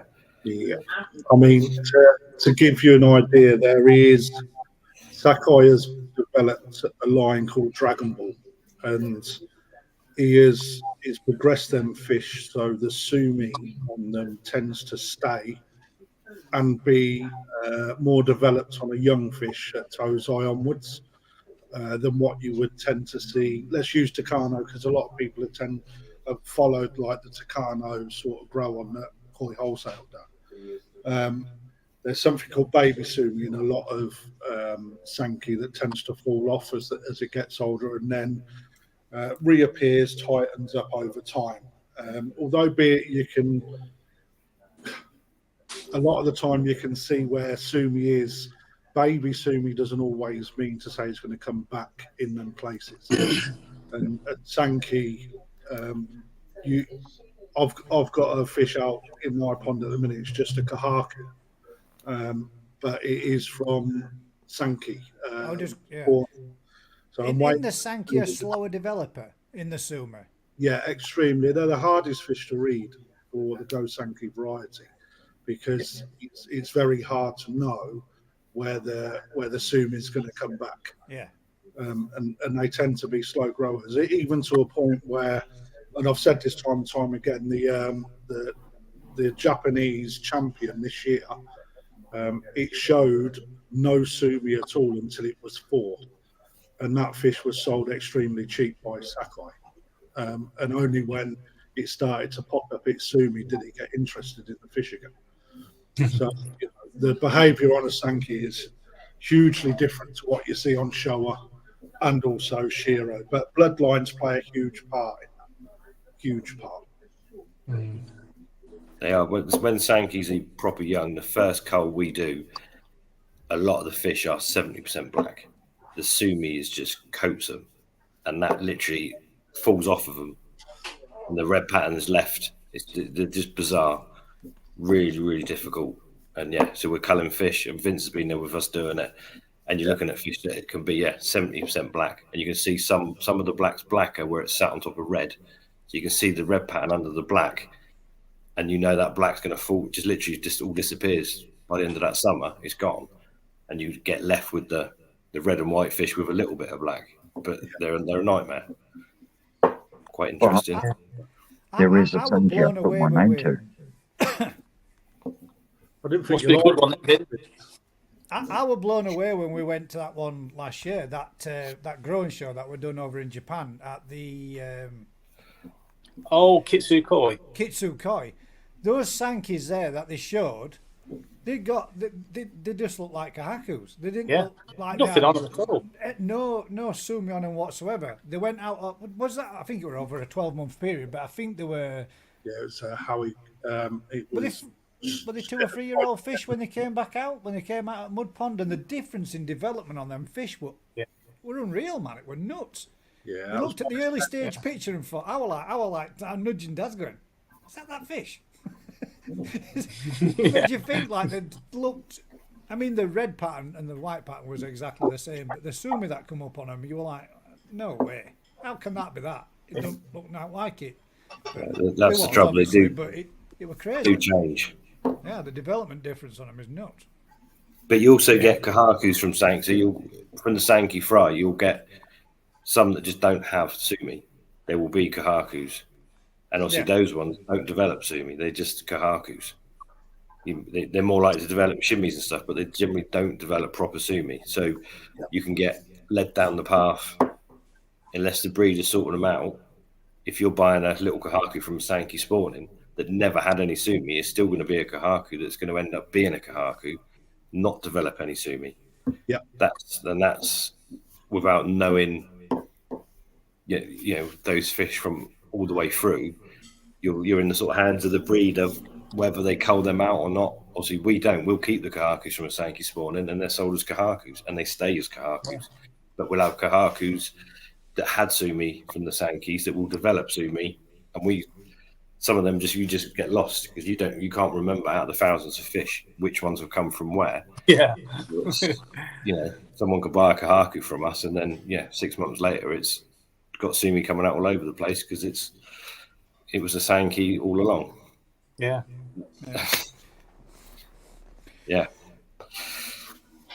That one I've got that's a kahaku at the minute. I don't mind if it stays a kahaku because it's a banging little free step. You get some really nice patterned. You get some different patterned fish. You get different kahaku patterns from the sankis than you do from the kahakus. So you can get some real pretty stuff. But we do tend to find that they do develop shimmy. They've got that sumi in the genes, so you do get more shimmies coming out in those than we do from our normal kahakus. But that's how it goes. One of the best varieties, I think, Sankey. So hard to really Sankey. I just I like. do. And we're a big fan of him, but I think when He's you starting to grow on me. Yeah, I think once you get into appreciating koi more, Sankey becomes a much more lot more complicated variety. Yeah, there's a lot of scope. But a much more progressive fish that you get to enjoy. Yeah, it's nice when you see them, isn't it? They look good. Yeah. They look bad. They look good. When they look good, they look banging. They do. You're right, mate. Right, this one is Amanda Smith. Cat pox driving me crazy. Question: I'm heated and it won't shift. I think that's one of them fish. Is it again right on top of dorsal? Yeah, that is carp pox, and you do get the odd fish that just suffers with it. I've got one, Amanda. It's the rest of the fish have moved through that stage of being quite vulnerable to it. Built up a decent enough immune system. This fish, it just don't shift it, mate. So if that doesn't retract back in the heat, the chances are that fish will constantly have that carp pox for the rest of its life. A bit like the chagoy from last week's show. Yeah, that's a different fish, is it? Is that a different fish, Amanda, or is that the same fish? That's a lot worse, isn't it? Quite aggressive, doesn't it? Yeah. I mean, you can put like some anti-back on it to try and, especially if it looks really red, just to try and dull down the aggressiveness of it. But it won't cure it by any stretch of the imagination. You can't cure it. That's two different fish. We've got this one. Yeah. And then we've got that one where she said this one doesn't shift all year round. Yeah, and both Deutsch fish. Both Deutsch fish, yeah. I've got to admit, the one that I've got with carp pox at its worst is a Deutsch fish as well. No, mine's a Saragoy, yeah. Yeah, you So do. Do you think Deutsch fish are more prone to it then, Rick? No, not really. You seem to see it on Chagoy and Sorogoi sometimes when it won't shift. Those varieties, for some reason, those varieties seem to you just get the odd fish that has it, and then it's fine. It would live. It's happy as Larry. It would go around feeding and just looks horrendous. Thank you very much. Yeah, those you might find that those Deutsch fish, they might have come from Poland or Israel or wherever they've come from, and they've not seen the strain of herpes virus that all the other fish in that pond have seen, and they're just struggling. It might take more time. If they've had it for years, it's just their immune system's not going to deal with it. And you have to make a choice if you can look at it or not. Salt can sometimes help. Temperature's kind of king, but you might find you have to take it a bit hotter, take it up to 28 degrees. You might suddenly find that will kick it off or not. Yeah. But yeah. I'm just going to bring this one up because I think this is well worth a mention. And as is one of the koi community, just letting you all know, I'm on the box next week for SUTC, and I will be celebrating my third rebirth, which is Awesome. 3 years. 3 years cancer free. Yeah. Stand up to cancer. Are you going to jump off one of those buildings? Didn't they do that? Didn't that stand up to cancer? I hope they're doing the height. He's just recovered. No, they're doing all the height. They're doing all the tightrope walking and bungee jumping and stuff, aren't they? Yeah, it's not that. No. But yeah, congrats, What, mate. What day next week is it, Will? Do you know? Well, I like to think What hopefully channel? he's going to put it on his he's going to stick it out on his channel for a bit of info. Stick it in your community post, mate, and let the people know. And hopefully we can tune in and watch it. Great news, bud. Good stuff. Question: are Deutsche koi a bit weaker than other koi? From Mr. DT. No. No, not really. They tend to be stronger, if anything, but they have more shape issues. So Yeah. you tend to find that their body shape is not as elegant. It's Shall pretty we? nice. Nicest way of putting it. Yeah. A question on that then, adding to it: are Deutsche koi slower growers and less in size growers? You know, what growers? Let's say, for example, can you get a Deutsche shower or a Deutsche Kahaku, whatever? Can you get that up to 85, 90 cm? Or will that top length out is at hard to more get. closer to a 60, 65, 70? They're shorter and dumpier, aren't they, generally? So getting length out of them, I imagine, is very difficult. They are massively difficult to get big. Is that because they're a bit closer to the more natural leather carp? The old Being- mirror. Yeah, normal mirror. I think the shape comes from that. Mirror carp are much more taller. It's probably the right word for them. A They deeper put a lot bodied. more weight, yeah. Yeah. But I think the problem with like good Deutsch showers and kahakus from Japan, they're so selectively bred to make them like pure leathers. So the nice ones generally have no scales.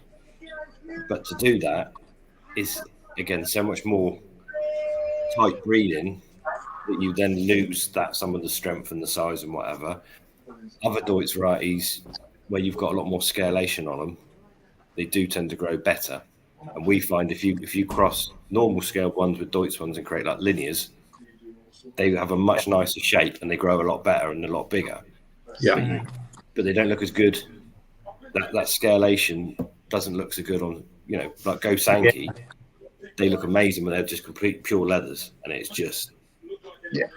Yeah. Did I turn into rugby balls or Cornish pasties? Cornish that's- pasties usually the one, isn't it? Yeah. So Yeah. there you go then, Daz. There's one for science, mate. You need to be So- crossing one with another to Yeah. produce to get- linears and I get did get a lot of linears, actually. I did cross did, scales yeah, with Deutsch. your mirror. Yeah. Yeah, so you find that obviously if you cross a pure Wagoi normal scaled fish with a proper pure Deutsch fish, then you will get normal scaled. You get lots of linears and as well as big scaled along the spine mirrors sort of thing. So, but the linears always have a much nicer, leaner shape to them. Yeah.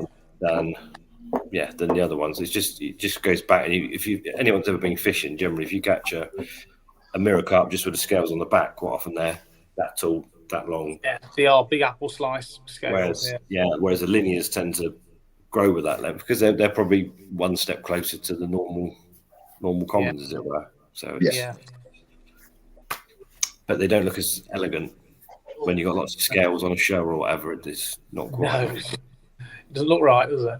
No, you get away with it. Jaguar and Kigo and whatever look brilliant with nice line of scales and whatever. It's a I want bonus to for see an those sort of guys. Aragoki shower or an Aragoki Kahaku. That's what I want to see. Yeah, I think the Aragokis look stunning, man. I think they're a far more prettier fish. Pretty fish. they are in some varieties. I don't think they are in Go Sankey varieties. I think I think you should do scalation. some just have a look at. I'll do some for you, mate. Honestly, I've got guys, one of yours, Rick. I've got a. I'm pretty sure it's When we were Aragoki, Deutsch shower from your Deutsch shower spawn. There's With some mixed fish. when we were going Big through, scales all over, guys. I'll find it out for you. You can have it. yeah, we were going through them this week, and they were tin shower, weren't they? But there was a few on there with big Deutsch Aragoki scale, and it just didn't look right. It looked very messy. Look scruffy, yeah. It looked very honestly, it looked very messy. I can see why.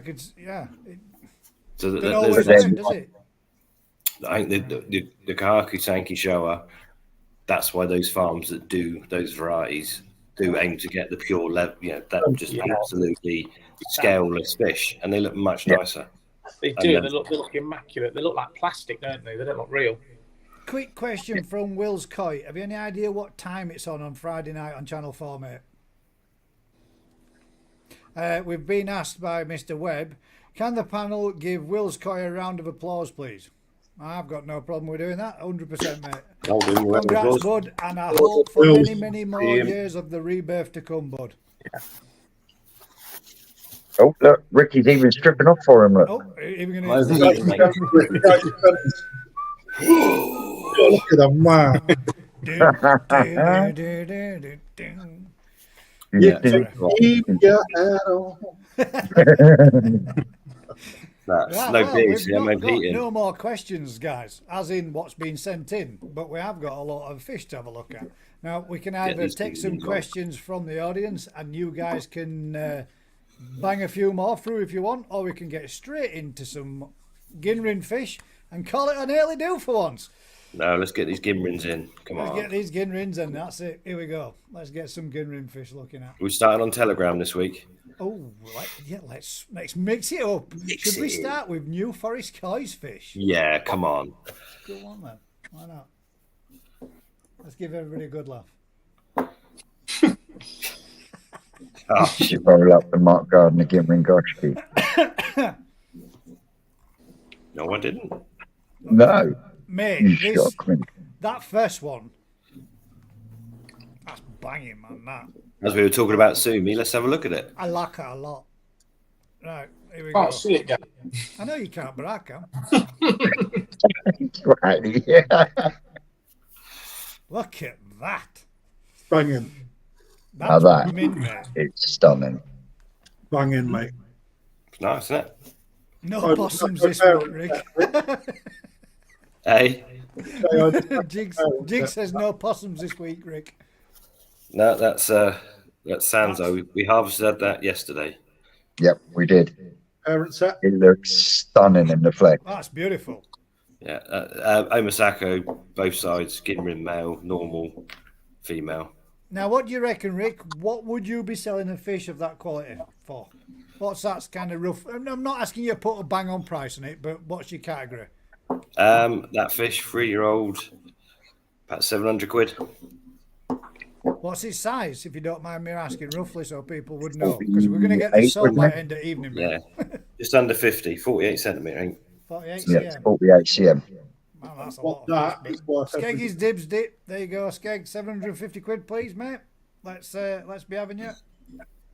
That's So the reason I fine. sent 2 pictures in is that's nice. The other picture is, I reckon, a better Ginrin.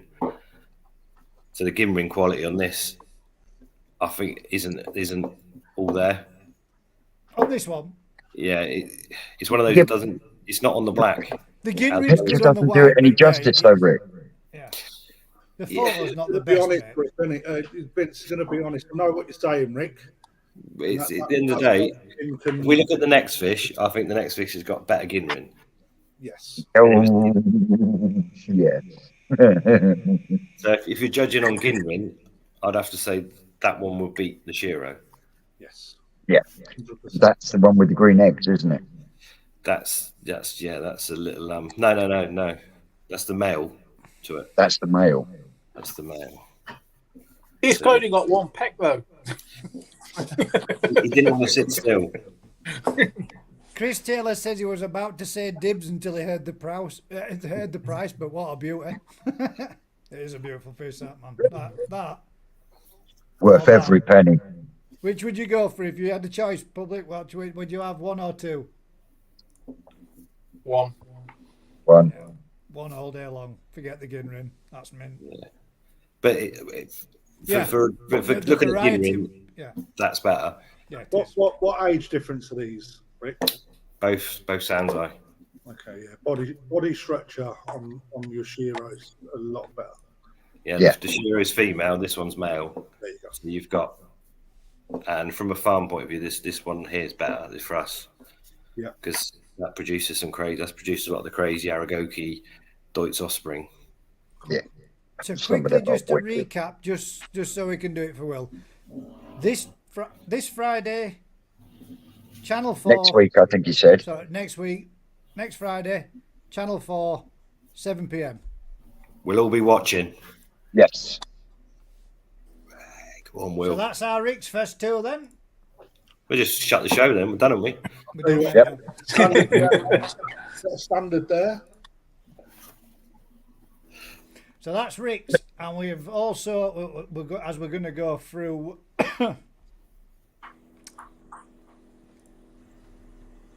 This one's nice. That's a nice pearl scale. Pearl scale.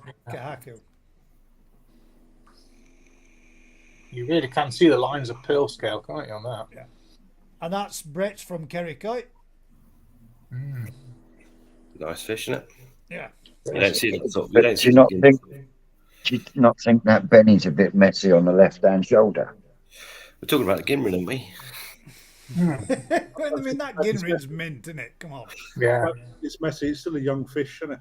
So, Yeah. I don't know. It's got nice Marizumi Kiwa down the Nice that. on the flanks as well. That looks fine. Yeah. Like that. Now there's Yeah. another one that's going to look very similar to that slightly in a bit, and I think that one is absolutely sweet as. I've already picked. Sorry guys, anyway, just a bit biased to me tonight. I know you're I've trying to already sway picked people's mine. opinion, Gaz. Yes, I can. Yeah, they are. Smash BP. you. I do what I want. But it's mint. I mean, yeah, it's banging. We've got some in it from Anthony's. Now this looks very familiar. Think I know where that fish came from.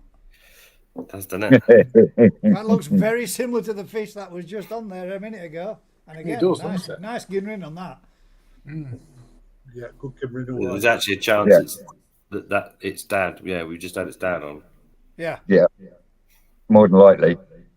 It's possible. So Yeah, that was Ginrin's lovely. First one again, lovely Ginrin on that. Oh, Chiba. And a Ginrin Achiba. I wonder where that farm's from. Different Looks parents. like a though. pasty achiever. He wasn't that fat when I sold it to him. It's a chunky I'm gonna say, I Achiba. recognise Will the is body shape. Anthony Tone is definitely a master of chunky fish. You're Oh, a yeah. feeder. He likes some big. He likes some chunky. I like big fish and I can't deny. But there's Gimrin's that. nice again, no. Again, have a quick look through these. Yeah, I like the Ginrin on that one. Is that the same as what before? Or is this? Yeah, No, that's, it's the same fish. I'm just Oh. giving Farmer Koi a secondary showcase. It's nice Chiba that though. Yeah, I like the patterning is very precise with the lining on it. Tony Yeah. grows swimming rugby balls. It does. 100%. Oh, we've got.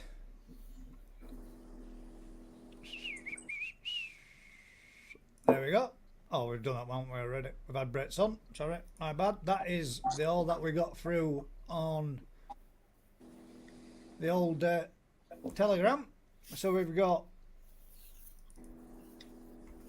the viewer's koi, and this one is ANC's.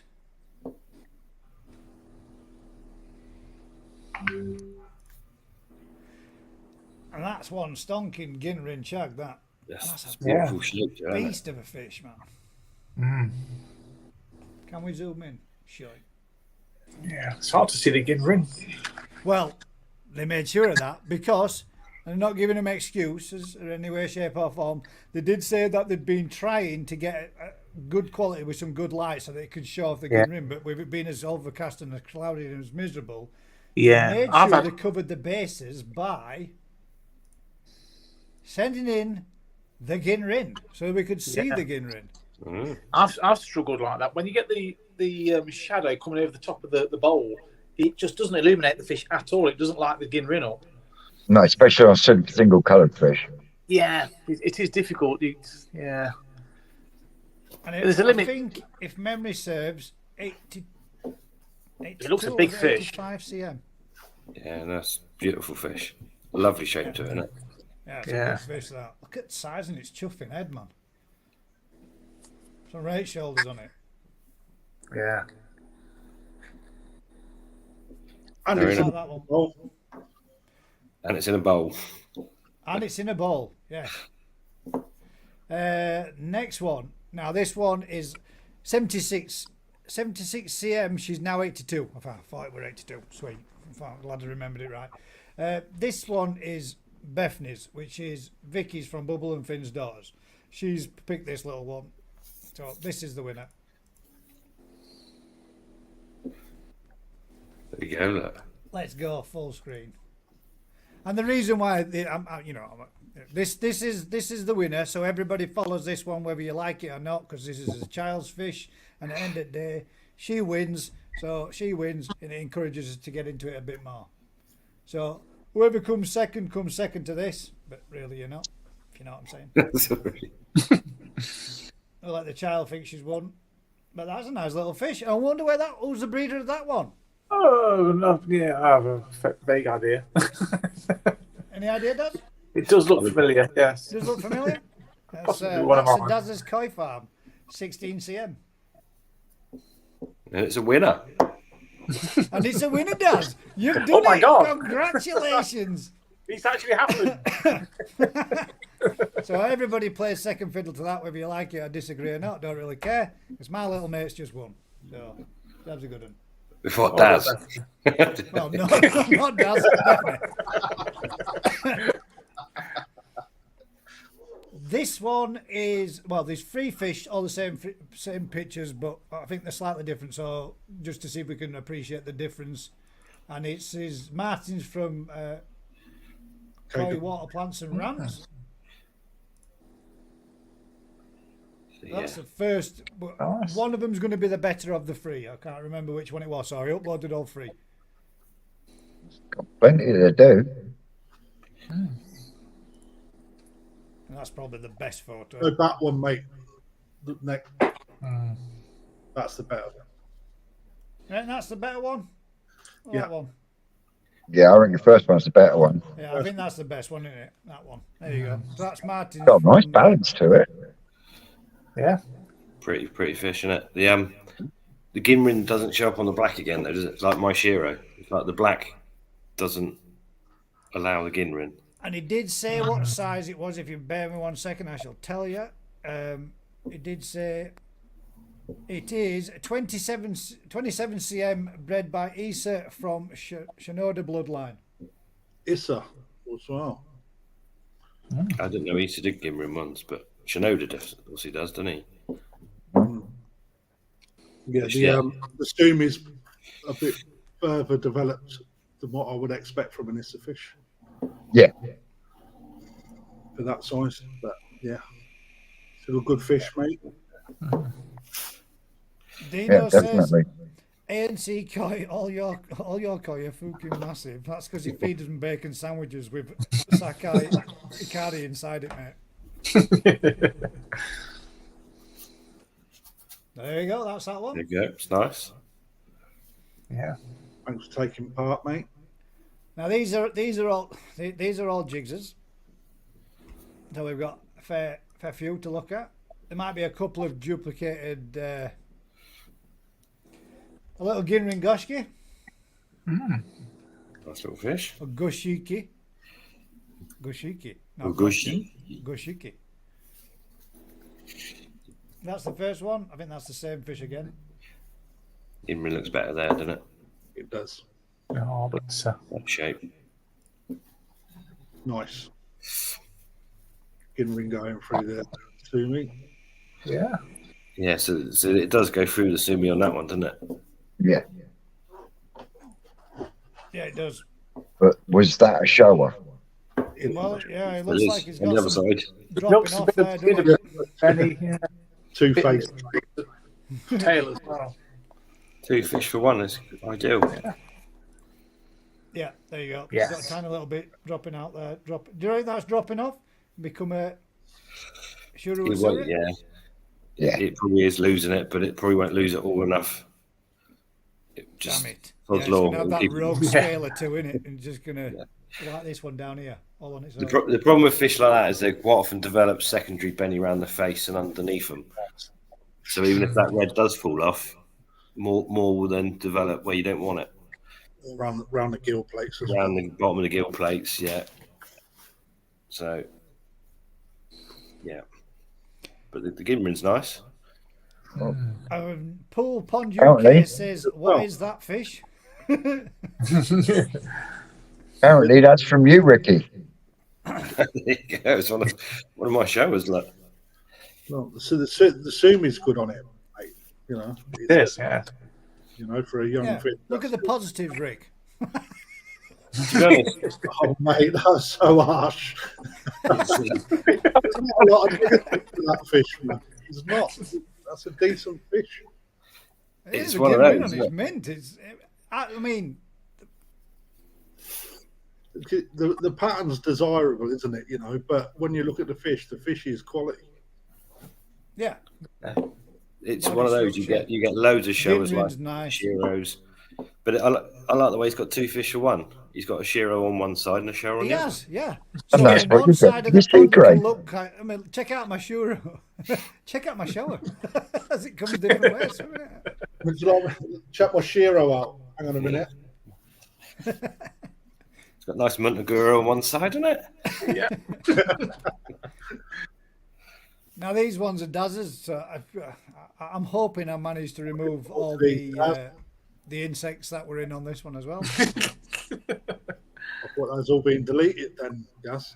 God. Yeah, I thought he deleted them. Yeah, it's a sort of Look. Auto delete. That This is Gimrin's one so of good. Daz's. Well, go on, Daz. You can talk through your own. Gimrin Achiba. It's Yeah. a Guinea and a Zebra, I think. Yeah. Yeah, Oh, yeah, but yeah. Good scales, mate. I Oh, love it's them. Aragoki. Did that not come from my fry? That looks familiar as well. doesn't it? That's from one of the mirror carps, but that's his mirror. That's from the mirror carp cross. You got some good gin through that, mate. Well done, Dad. thanks. And you got quite a few of them though, Daz, haven't you? I have, Look yeah. very And similar I've to been that. intrigued to back cross it with a oh god, not Sorogoi, Roy? yeah, Achiba, Deutsche Achiba. Oh, See okay. what that would produce. Probably turn out a load of rubbish. There you go. Lovely job. That's Gimrin- pretty. Ginrin Chag. Again, That's got a one of real Daz. nice Gimrin on it. It does, hasn't it? Beautiful. How big's that, Daz, roughly? It's about 50, I think. 50 cm. Oh, I know. Yeah, yeah. That's the Shiki Proper guy. one similar to that, Gus. Yeah. Yeah. Proper nice, chunky fish, mate. I'll tell you what, I said there with that one. Get that for us. I love it. Look at that. Is that a Tancho? Tancho Gimrin Sankey. Look. And that's this year's, Daz. Last year's. It's a bit of a slow grower, to be honest. It's getting there very slowly, but Pretty little Well, fish, it's though. Lovely 32 cm Gimrin on now, it, though, look. Daz. 32 cm, Daz. I think they're millimetres Not actually. doing that Gav. bad. Again, another one of the. Yeah. All these fish are available, guys, as well. If you contact Daz, you can buy any one of them. Except me maybe not. Chagoy. Except the Not chag, me big yeah. Chagoy. Sorry, it doesn't just sort your big chag off.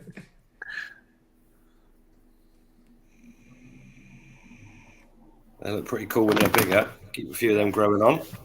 Yeah. Do they change colour when you move them about, those ones?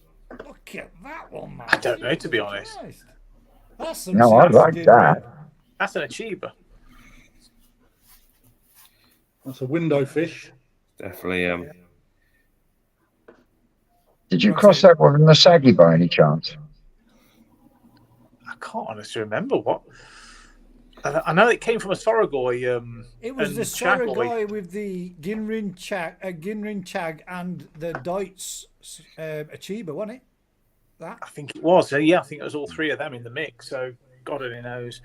That looks very much like those Gimrin and Chiba Cross Sasage's that we were going through. Yeah, the same sort of. Yeah, with that linear brown across the bottom. It could possibly be because I've got a lot of saggy, Goshki crossers. Does that look chubby from Anthony? It's missing a vertebrae. That's why it's short on the spine. Chris says, bloody hell, Daz, have they been on steads? Now, these are this year's, aren't they? Yeah, this year's Sankey.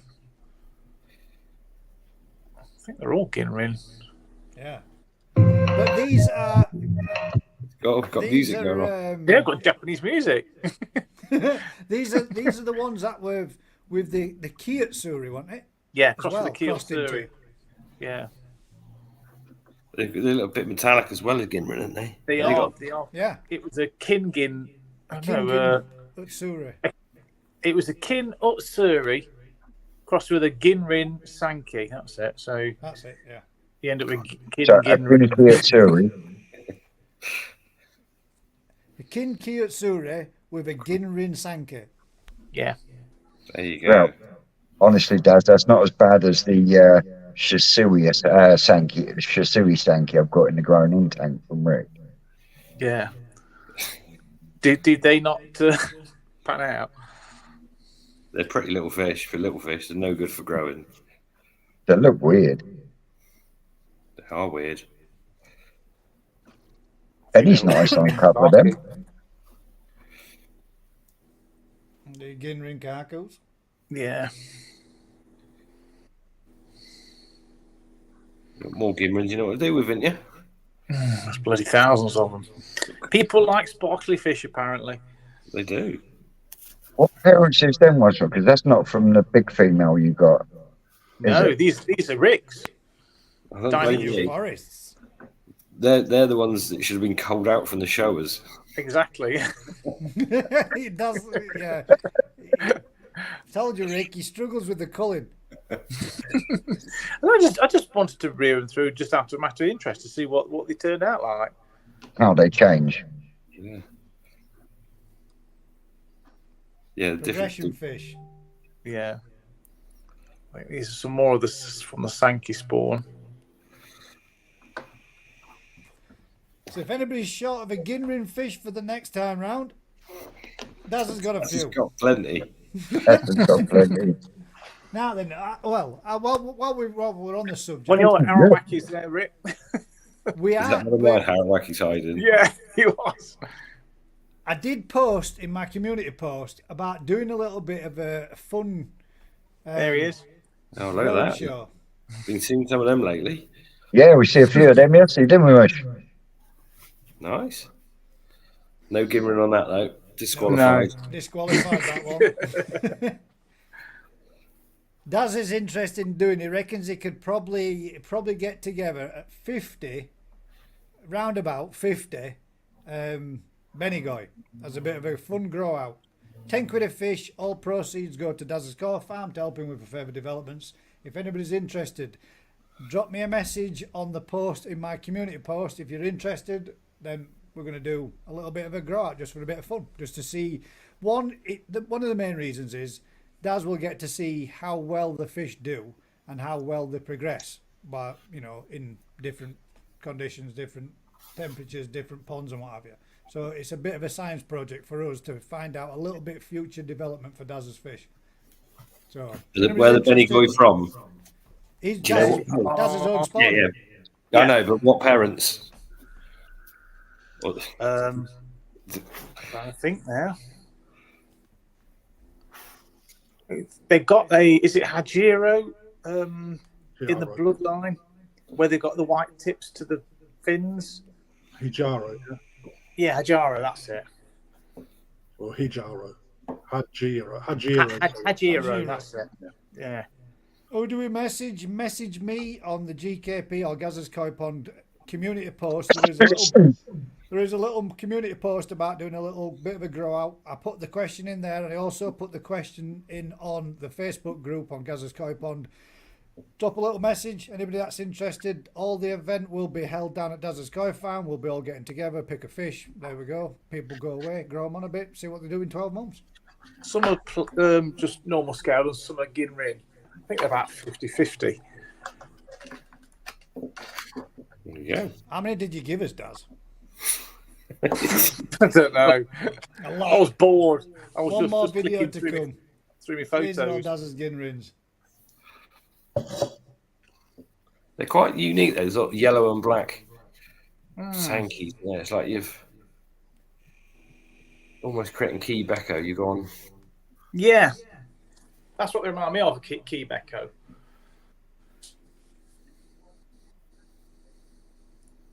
You might be onto a winner there, Gaz. Daz. Yeah. Some nice orangey ones come out of them as well. I don't know what they are. Get yourself a nice, real yellow Kikoi. Yeah. Try and stabilise the yellow. Mind you, as Rick was saying to us yesterday, yellow is such a bitch to stabilise. It's unreal. Yeah, it's not the best colour in the world, is it? Nottingham, mate. There we go. So there's Daz's. There we go. A heck of a lot of Daz's. Right. So that's all the ones that we've got that have been sent through to me via email. So we can get rid of them and we can bring up the ones that we've got on Facebook. What's this one? That one's from you, Anthony? Yeah. No, I'm clicking it. Yeah. Porn. Ooh. It's nice, isn't it? We've got the music again. Can you hear the music as well? Yeah. Okay. Ginrin Deutsch Chugui. Oh, that's nice. Yeah. Can we make it bigger? Probably not. No, bastard. I've already made mine bigger. That's a nice fish, that. That is nice. Where's that? I do from, like Matt? the Deutsch Chags. Say that again, Rick. Where's it from? Marahiro or? Sato. It's nice shape to it, isn't it? Yeah, it's quite clean fish as well. Well, it is a clean fish, full stop actually. It's almost like a double linear. Yeah. Yeah. It's a nice addition to the pond actually, mate. It's good size. I think Clean. that should be in mine, that. That's me.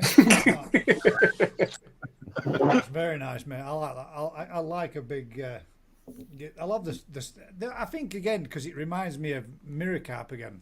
I think it's going back to my fishing roots again. With that. Yeah. There's something about a big Chag. It just... All right. Every pond should have one. But that's a Deutz fish with a common body sort of thing. Yeah. It's got a nice... Yeah, Not that's your- a good example of that, Rick, actually. Not the little short, fat, stumpy things that they become with size, you know? Yeah. Sweet, that, mate. Like that one. I like that.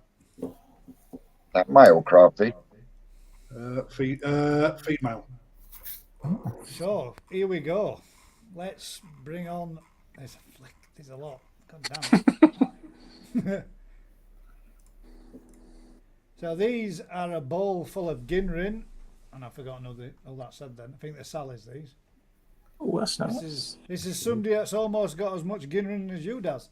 Yeah. It's got a little clown nose, that one has.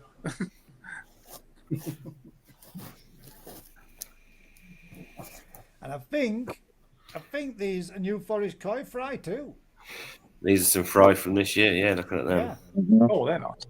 Yeah. Some little belters now. That Goshki's doing bloody well. That's from this year's fry. It's certainly getting its fair share of the other fry, isn't it?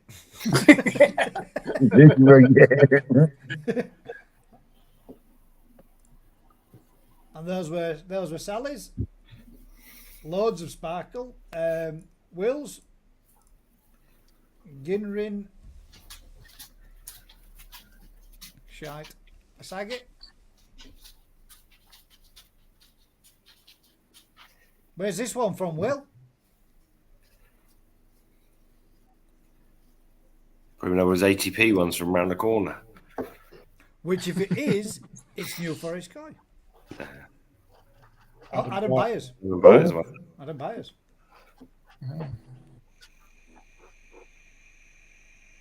Very dark on top. Yeah, very dark on top, isn't it? Yeah.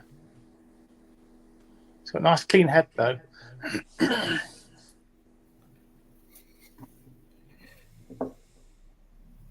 It was just the way the light catches it. The Ginrin looks not as uniform. Yeah. Nice, sir.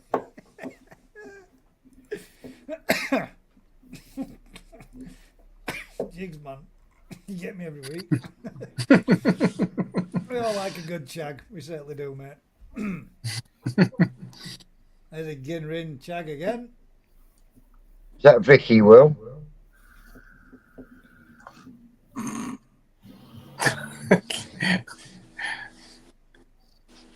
Is that one Will's?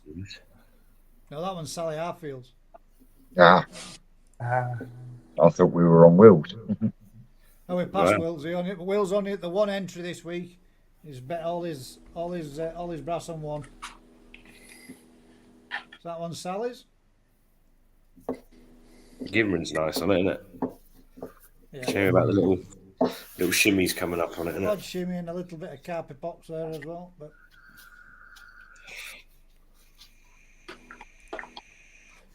chags do seem to be. This is Das Joyner, New Forest Babies. That obviously done some Ginrins and I. Oh yeah. Ring going on there, Rick. Done some cracking Ginrins this year, Mush. I like the Sorrel. I like the Ginrin on that. Yeah, it's the nice. Ginrin on the Serigo is really good. Very nice. I can't believe you didn't put any of the Ginrin Doris Achievers in, Rick. I thought we were only limited to one fish. We're supposed to be. If that were the case, Daz was definitely disqualified, isn't he? Because he's Let me piss you off, Gaz.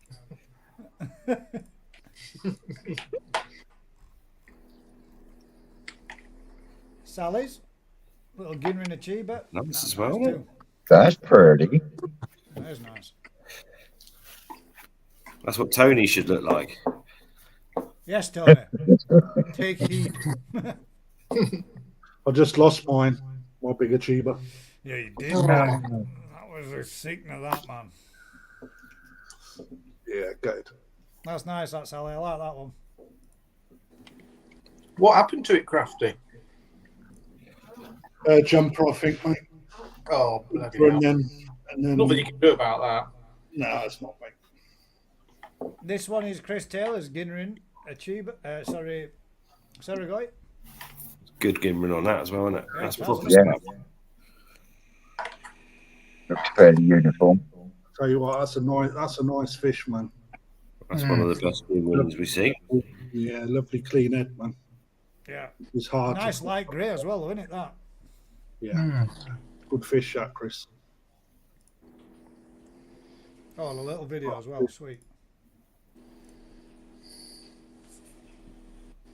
That's nice. Yeah, those shimmers. Look at the clean head on that. That's mint. Yeah. That's going towards the top of the pile for me. I mean, it can only go close to the It top. can only go so far. Because the top's already been won. And only just for a special little lady.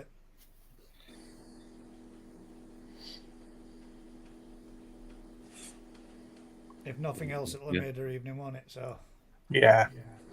Well, she's a bit poorly Chris today. Taylor's, again, Ginrin Achiever. That's nice. That is nice. Hopefully we got a video of that one too. We have backlocks, yeah.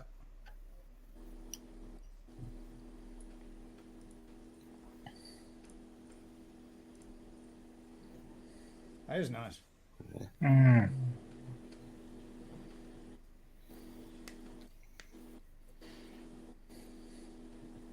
Good gimmer as well. For the other one, but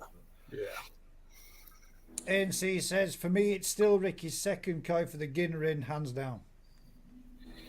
Wait till you see this. second place. Oh, I think this. I think the one. Bill This one in Rick's here second tonight, place, was which takes exceptional. the win.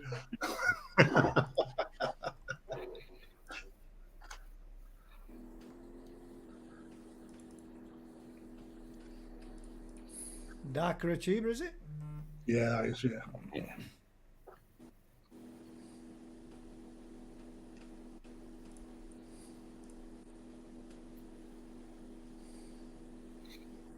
Almost got a bit of butterfly in the pecs. Does Nice. that make it an abomination then? There's some really big pecs. That one. Yeah, bit bigger and slower. Yeah. When you get the sunlight, the light reflection on top, it don't half make for.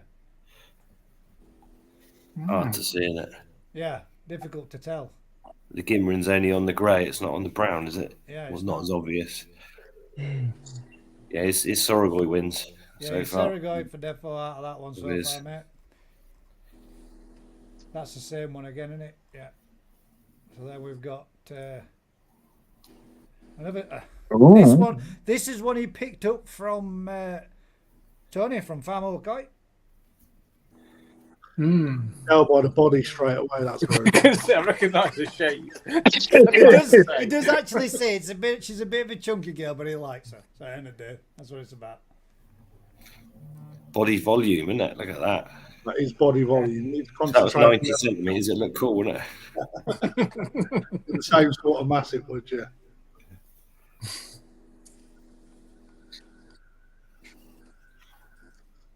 Yeah, when that Sumi Once comes that Sumi finishes off, that's going to be a really pretty fish. A really pretty fish, Vince. I don't think it's going to be a big fish, though, is it? It's just going to be a stumpy one, isn't it? It's Yeah. It's not going to get much length to it. It looks How like old you is it might then? get a bit more girth to it, but I don't think you're going to get much more length. No. Not all about the length, Gaz. It's not, mate. No, it's not about this. Yeah, we'll leave that one there. Yeah, you keep telling yourself that, Crafty. About time we have one of these.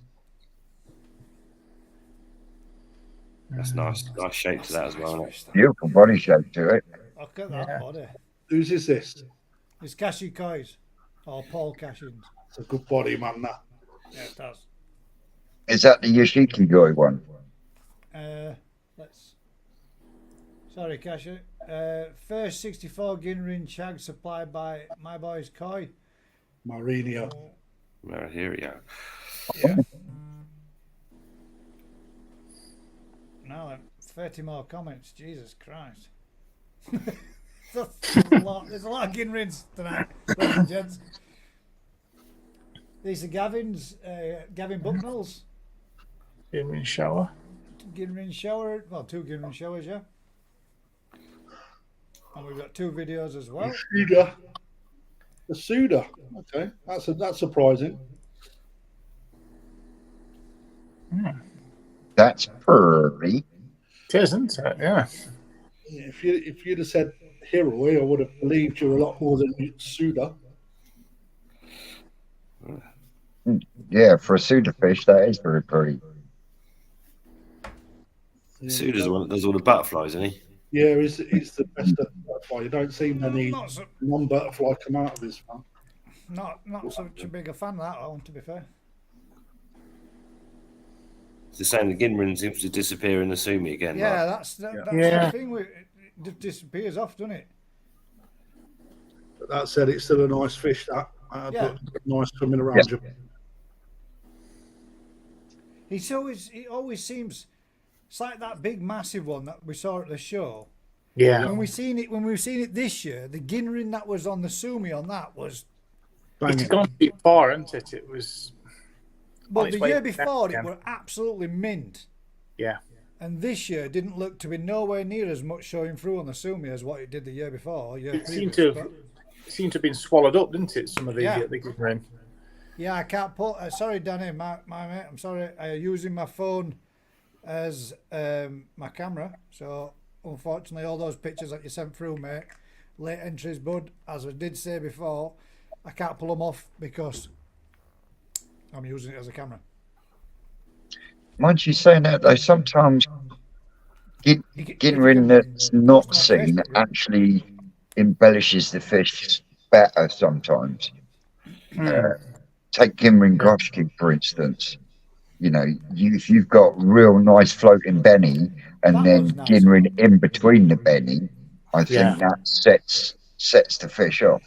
Yeah, Lee Hadfield's got a really nice Ginrin. It's got a good body, that, hasn't it? Yeah, it's got a very nice body, man. It's a nice fish, that is. But if we look at it Ginrin, it lacks in the Sumi plate. I did, as when we had Alan on the other week, and when he turned around and said, as ideally when you've got Ginrin, for it to be classed as a Ginrin, it needs to have 3 rows of scales, fully Ginrin or more, left and right of the dorsal. It looks like it's got one small peck, but it's just the Motoguru. It's just the way the Sumi's do it. Yeah. It's a good body shape, though, good profile. Yeah. Nice. Gavin Bucknell's breeder, Hirasawa. Yeah. Or Nice, good breeder, actually. I'm quite impressed with some of his fish that we've had this year. see, this is what mine looks like. My It produces some good chags.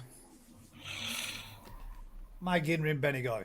The Ginrin on it is crap, which is the reason why it's not being entered. I thought it was the shimmies, Gaz. That's what I mean. I have a Ginrin shimmy master.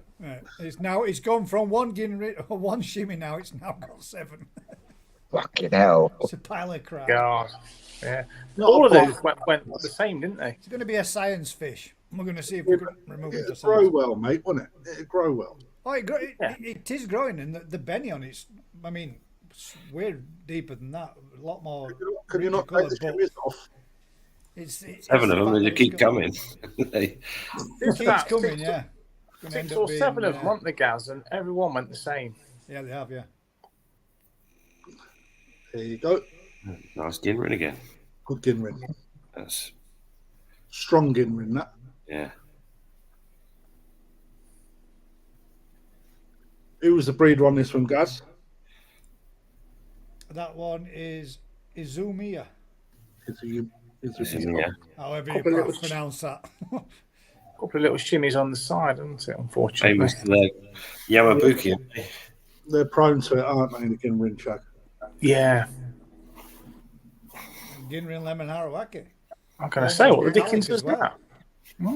That's different. That's kind of funky, that. I like that. Yeah, it's different. Yeah. That's the word. Come on, Daz. It's usually Rick being brutal. It's got a good Ginrin on it, to be fair. That Yeah, it does. beautiful clean edge. Yeah. Spotless, isn't it? Yeah. Now this one, mate, this is mint. Pearl Ginrin. That is beautiful, man. Yes, Size. That's number that's one. Simon, man. isn't it? That's mint, mate. Forget about the body shape. Forget about the best salt fish from a breeder. Man, that's mint, that, mate. I would be well happy with that in my pond. Very few people do that Ginrin either, do they? Stunning. Look man. at the size of them shimmies. So hard to get hold of. Look at the shimmies. What are the shimmies? Side that is, yeah. That for me, and I saw that fish. That was probably one of the third or fourth ones that I saw as I was flicking through it, and I thought, yeah, man, that's 100%. Yeah. That's mint. That for me is Yeah. that for me is number 2, but technically, Yeah. that is The beautiful. delineation of the pearl scaling, though, that's perfect, isn't it? And if Dino says it's shite, but that's because you know shite all about koi. That is mint, mate. That is beautiful. fucking stunning. Yeah. That is White a nose. nice fish. Pearl White Ginrin. nose, white tail shoe. Imagine that fish now at the size of ANCs. Imagine that when it's got that full, powerful, full-bodied head, looking absolutely mint. That will be a beautiful fish. Yeah. What's the breeder on this one, mate? Sakaguchi, innit? Yeah, I think so. ANC, just for Ginrin, Ricky's second koi all day long. Just a Ginrin. It was about Ginrin. That's really good pearl scale example. That's that, tiny isn't it? pearl Look Ginrin. at it, it's row perfect. 1, 2, 3, 4, 5, 6. 6 rows of Ginrin pearl scales. Yeah. Mint, man. Rare beast. Going off 3 minutes early again. I know I'm only messing with you, mate. That's mint, that. Stunning. Yeah. Nice. Very good, very nice. It is.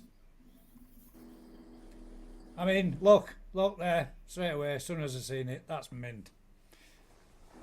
It is mint, that. Lovely fish. Ginrin Chag. Boy. Isn't it? It's a Got big lots of chunky skin. I'm not beast as well, getting isn't it? into it at all. It does. It just when you see them turn and move in water, and you can see just how far down the Ginrin actually goes down the body. Yeah. It's nice, So when good it turns Ginrin on on this that. top corner now around here, like, you can see it all the way Yeah. down. Mm. That's plenty of Ginrin. The chunky monkey. Yeah. Who's that one's? That was Absolutely. Gary Robson's. Now then, this one had us talking, mate. This one.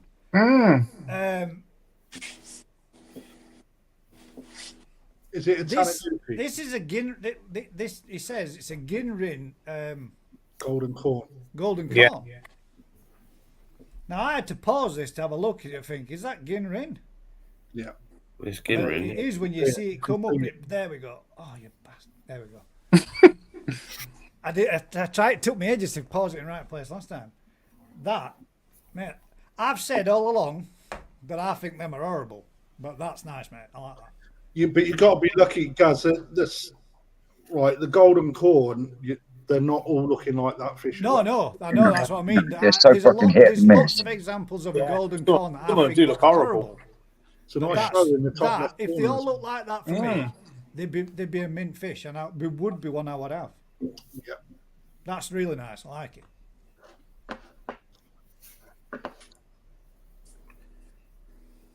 Sweet, that, mate. Yeah. It's good. There's another good Ginrin Sorogo underneath it I as was just well. going to say that exactly the same thing, yeah. Giving Serago down there deep as well. Yeah, I like that one, bud. So the Good. Ginrin Serago is in. Amanda Smith's is the next one. Nice one, that, Gaz. Ginrin Serago, Ginrin Showa, and then we got the Ginrin. Oh, just these two. Oh no, Yeah, and Ginrin Shiro Ginrin as well. Suri as well. Nice. Ginrin Sorogo is really nice. Yeah.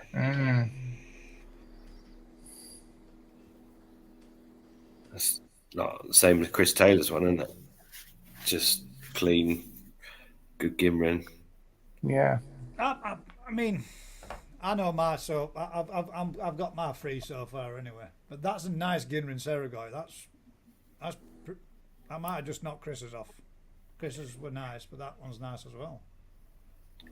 It's brighter, isn't it, on the Ginrin a little. Yeah. Three nice fish there in a bowl. Yeah. Belters. Oh, has that been That's over said free. twice? Yeah, it is. Crap. Amanda Smith's Ginrin Chag. See, that's Yeah, good that's Ginrin nice. as well, isn't it? I like that. Mhm. Nice head shape on that. Body's Yeah, lovely. body as well, isn't it? Nice colour as well. That nice coppery colour. There's ANC Koi saying the where did that just go? Same Simon, our Chag ain't got the best Ginrin. I don't know. I think if you could catch it in a different light, where you get it when it's turning its body and what have you, you might see it's all with Ginrin. It's all about the lighting, isn't it? It is. It's difficult to get it. If you've got crap lighting and it's a miserable damp day, then yeah, Kerry Coy, yes, I've shown yours, mate. It was we've done it different this week. The Facebook ones are going as last. Is this the same one swimming? Yeah, there we go. It's a nice deep colour and all that chag, isn't it? Cheers. It's nice. Yeah, if we were doing Chags, ANC's won it all day long, but Ooh, Phil there we Gimley's go. just- We've got a mid question for the Koi appreciation, and it's from Mr. Tate. Question for the panel: does Pearl Ginrin last? not very well. I genuinely couldn't answer that one, Adam. Oh, me neither. And I ain't got a clue. In it, it's And a good evening. Hiroshima, isn't it? Pearl Ginrin, it's one of the early ones, and it's very rare that they don't do it because it's not as struggle to get the fish to grow as big with it, and it doesn't. I don't think it doesn't last like your normal Ginrin. But on its day, if we're judging, who knows? Perhaps we need Alan on it to judge because I don't know. Come on then, Alan. You said there's a question. We've all honestly answered. None of us really know. Does Pearl Now we Ginrin need to last? reply. It's going to be a no in it. It's going to be a no. No, it doesn't. When they get to 8 years, it fades off. No, I think it's a scale thickens, you lose that, but Does it? Does normal Ginrin last though? Because doesn't that tend to drop a little bit as the fish gets bigger? it does. But if you've got good Ginrin, it'll still be Ginrin when it's older, wouldn't it? Less sparkly, but still there. Yeah. Dino's left sock says, I can answer that, Alan. As a McCoy expert, it doesn't last like normal Ginrin. There you go. But if we're judging it on its day, it looks good. Yeah. Yes. Ooh, hang about. This is nice. Rick Howarth. Shit, that's good. Oh, that's the best Theragoy so far. Yeah. It's one of those varieties, isn't it? Ginrin suits it. Yeah, it does. Yeah. It really does. It makes Yeah, it it does. pop, doesn't it? Yeah. That's mint. Look at the robing on that. Good fish and all. Good size fish, isn't it? Yeah. I need to get myself a Seragoy again. I do miss that. Oh, nice Wow. you can have. Straight in there for Dave. DT Coy says, wow, dibs. Guys, talk to me after the show, mate. That's mint, that.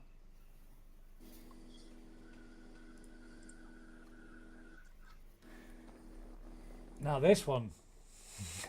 That's nice. That's got some sparkle to it. Pete, we did Yeah. see Oh, that yes. one swimming, a bit of movement to it, man. That's got some metallic and Ginrin. Yeah. Mm-hmm. That would have liked. Sally would have liked to. Oh, let's see if there's a video. See if it play. If we got. Ah, shy. Man, I'd like to see that one swimming, Sally. That'd have been nice moving as well. Bet that looks good. So we're going to Aaron's. Oh, I do think we got two from Aaron, so there might be one with a couple of gaps in between them. Again, nice. This is nice fish. Nice.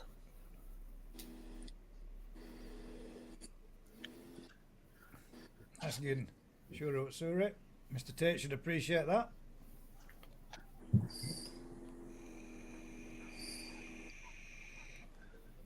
It's the same, isn't it? It's good Ginrin on the Shiroji, and then it's Yeah. Yeah. on this side on the black. It doesn't seem to be on the other side, but That's my Ginrin Matsakawa Baki. All the areas where, when we first got it, when it was white, there was Ginrin popping on everywhere. And the black, you could see the Ginrin on the black when we first got it. But now the Sumi's come up thicker and stronger. The Ginrin's completely gone. You can only see it in the small patches of white. And it's like just tiny little... It's completely almost become non-Ginrin. Yeah. I like that one. Aaron. I've Nice sent fish, you my that, best mate. one on the email, Gaz. You said what? Sorry? Sent my best one on email to you, mate. Now this one's Lisa Leach's. A very similar looking fish. That's got That's some a nice cowback. ginning on. Yeah. That's a cowback. that's nice. Yeah.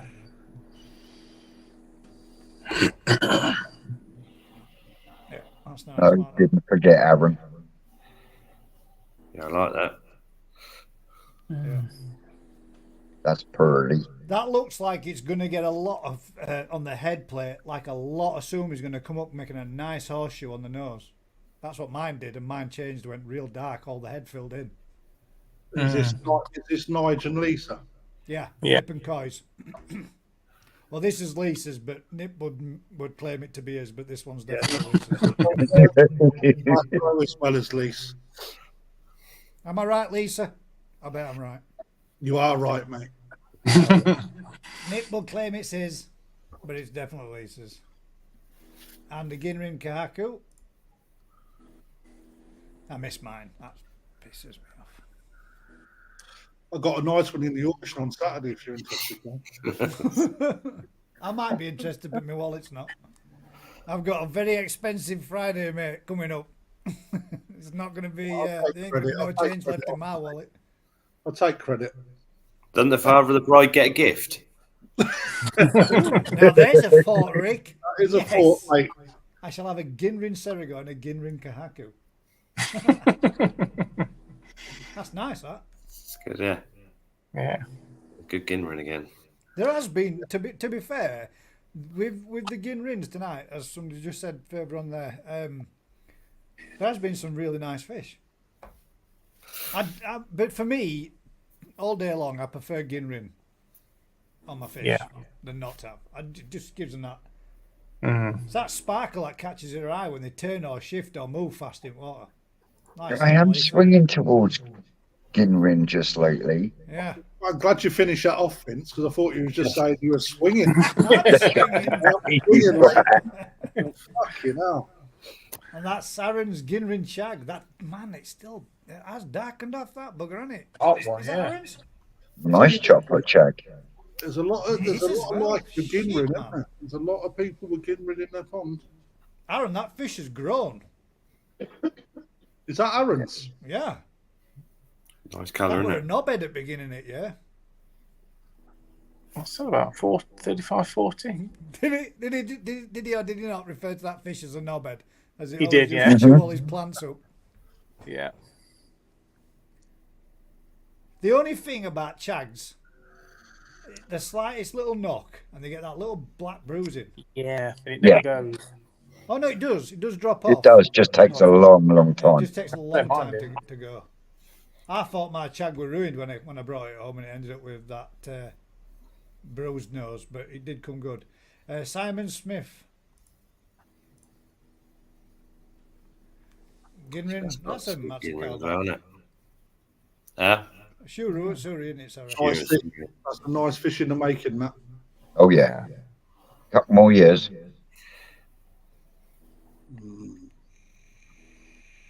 Chunky male, isn't it? That is. Some big pecs, isn't it? Yeah. I like that. It's going to be a big fish, that. 47 cm, still a knobhead. Up every plant pot.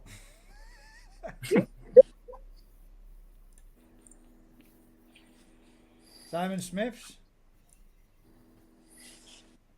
Now those have got to be new All for this head. guy. Yeah, they're pretty. Yeah, definitely. That looks a lot like the New Forest Koi Ginrin. Oh, that's one I could Great have meat put for in. me. Bastard. That top one does. Yeah, you got Ginrin and Sagi. What you done with that? It's still in pond, mate. I've still really got a nice couple. Ginrin. I've got one. My one's in pond as well. Yeah, well, they've got their Well, pale. Are they pale scale, Vince? No, they were just normal No. Ginrin. But those two, they were as if they were twins, weren't they? Yeah, they were, mate. Yeah. Just needs to grow Yeah, innit? and stop hiding behind plant pots. Oh, that's nice. That's the same one, isn't it? The same one it is, yeah. Ginrin's good. Yeah. What's this? Look at that. Now that's a little sparkle. Yeah. That's got some serious Ginrin going on. Yeah, That's I a like very pale chagoy, isn't it? that. One might even say it's a crasher guy. Not skating that line, isn't it? Rush, mate. But Okay. that There's Ginrin Garcia is amazing. It is. It's like tinfoil. That could be the best Gimrin we've seen. Yeah. So far, yeah. So far, I think that might be, you know. Chrome plated. Whose is that one? Steve G's. Yeah, mate, that's banging. It's got some good Ginrin on that. Wait till that gets Yeah. a big fish. Night, Dino. Oh, good night, dude. Thanks for joining us, mate. Simon S says they are Polish. Which one's that? Oh. Simon Smith. Those Polish ones. There you go. Ross Jacobs, small Ginrin Asagi in the grill on. Quite nice as well, isn't it? Yeah. That's got a Ginrin on it. Save the best to last, Guz. Save the best till last. Oh, shit. Wrong one. This one's Lee's right.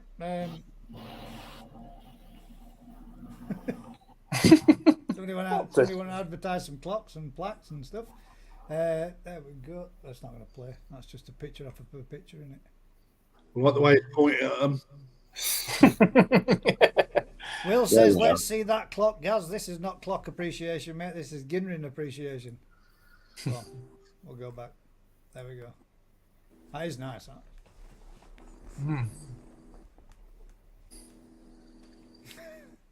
Who did that then? Alan Tate's just give everyone a bollocking, by the way. Alan Tate says, okay, next week, any panel member that says that's pretty gets put in a 5-minute timeout. Was that clock? Oh, sorry. Yeah. Let's see that clock. There you go. And then we got Goshke, and Sure. Shure. And then this one, little picture. That might have looked a lot Nice. nicer in a slightly better photograph. Yeah, I make quite a good fish when that's bigger. Yeah. That looks like it's got a lot of Ginrin on it.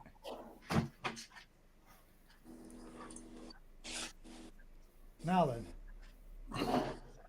for all the people that didn't post in the bit there so that we could carry on going down, these are a few. And this is Carlos Machi. This first one. That one looks like that could be a Ginrin yellow corn as well. A golden corn, should I say. It's got that colour to it, isn't it? It has, yeah. Yeah.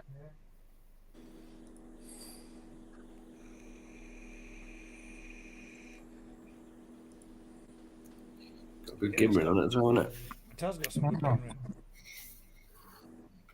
And we've seen this one before in one of the earlier Beckos. Ginrin Becco. Yeah. That's Daz's farm, doesn't it? It does, yeah. It does, yeah. The bigger version. That's what yours are going to look like, Daz, when they become mahusive. Little Gimrin Yankees, right? What was that? What was that? What was that little? That was the of disapproval. Oh, Carlos. Kick his ass. This has got some. Sorry, I thought that one next one would be the video of it. I think there's a video of this. This looks like it's got some real sparkle to it when you see it. I think that one's a Guinea. No. That's quite a nice Gimrin, isn't it? Yeah. Mhm. The Gimrin. Thank you. Yeah. Okahaku.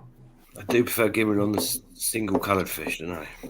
Yeah, it does look. It does pop more, doesn't it? Yeah. I think he's got some videos. There we go.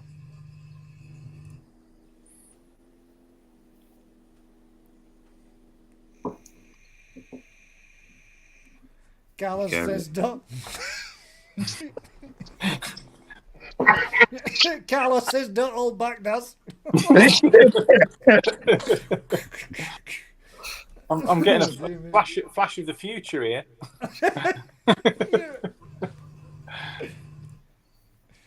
He's taken Ricky's place tonight, hasn't he?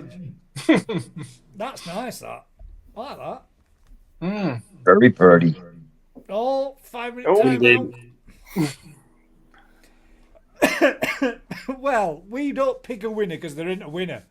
This is the thing. As such, we pick which ones we like the most. I've picked my winner, which is the little one first, and then the second one for me, banging all day long, has got to be size Sankey. We've still got more to see, haven't we? Yeah. You can't. He's already picking No, I'm winners. just answering the question. It's ANC's put, so does the panel all choose the winner? But we do normally tend to go with a majority of vote. Yeah. I'll agree with you, Gaz. I'll go with the little fish. Yeah. Because Daz wants to win one this year. By default. What the hell? Is that the same? Oh, you shithead.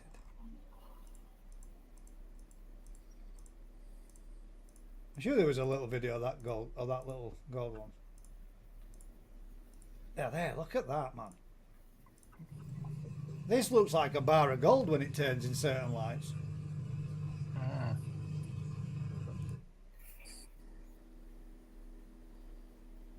Quite a strange colour, isn't it?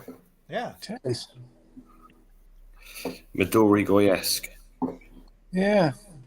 Yeah, but will that grey become a Matsuba robe? Looks a little bit Matsuba, doesn't it? It could go very dark and dirty, but it's quite unique, isn't If it? it does become dark and dirty, it'll ruin the Ginrin, won't it? I think. But Yeah. Yeah. where it's lighter on its body, that's some seriously good. Actually, it's because it's gold, isn't it? That so that'd be Kinrin, not Ginrin. So technically, it's disqualified. Sorry, mate. No, Yeah. quite like it. I think that's it. Then there's no Ginrin on them I say, or on them. they look like And axolotls. I believe, just quick through, but yeah, that's the end of them. They're all Chris Taylor's Axolotls. axolotls, if anybody wants them. Right. So then, stop that. Did you send me one again, Crafter? Was it on here? Yeah, in the emails, mate. In the Email. emails. Holy shit. Oh, wow. Oh, that's nice. Oh, you can see it. Sweet. Well, we're going to have to download that then. Ghosty, innit? Kingin Kabuto. That's mint. Depends who Is you that ask. the one from your shop? Yeah. Is that the one with the rare reverse scaling? It is. There you go, Alan. See, I Is was paying it? attention. I still don't know what that other fish was either. I I wasn't. don't know. These dealers will call it ghosty anything these days, won't they? You're not going to get me to bite.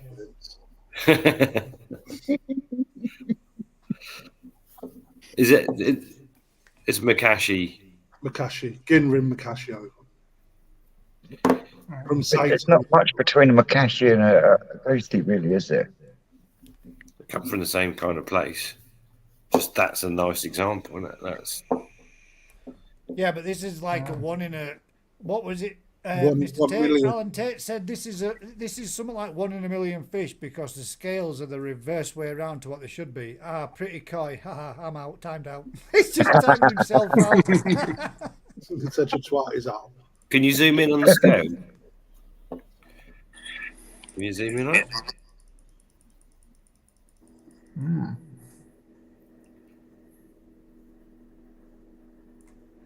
Yeah. See, whereas I'm guessing this is what I think is. Am I right in this, Crafty? Whereas this dark shadowy pit would be at the back of the scale, it's actually at the front of the scale. It's the reverse way around.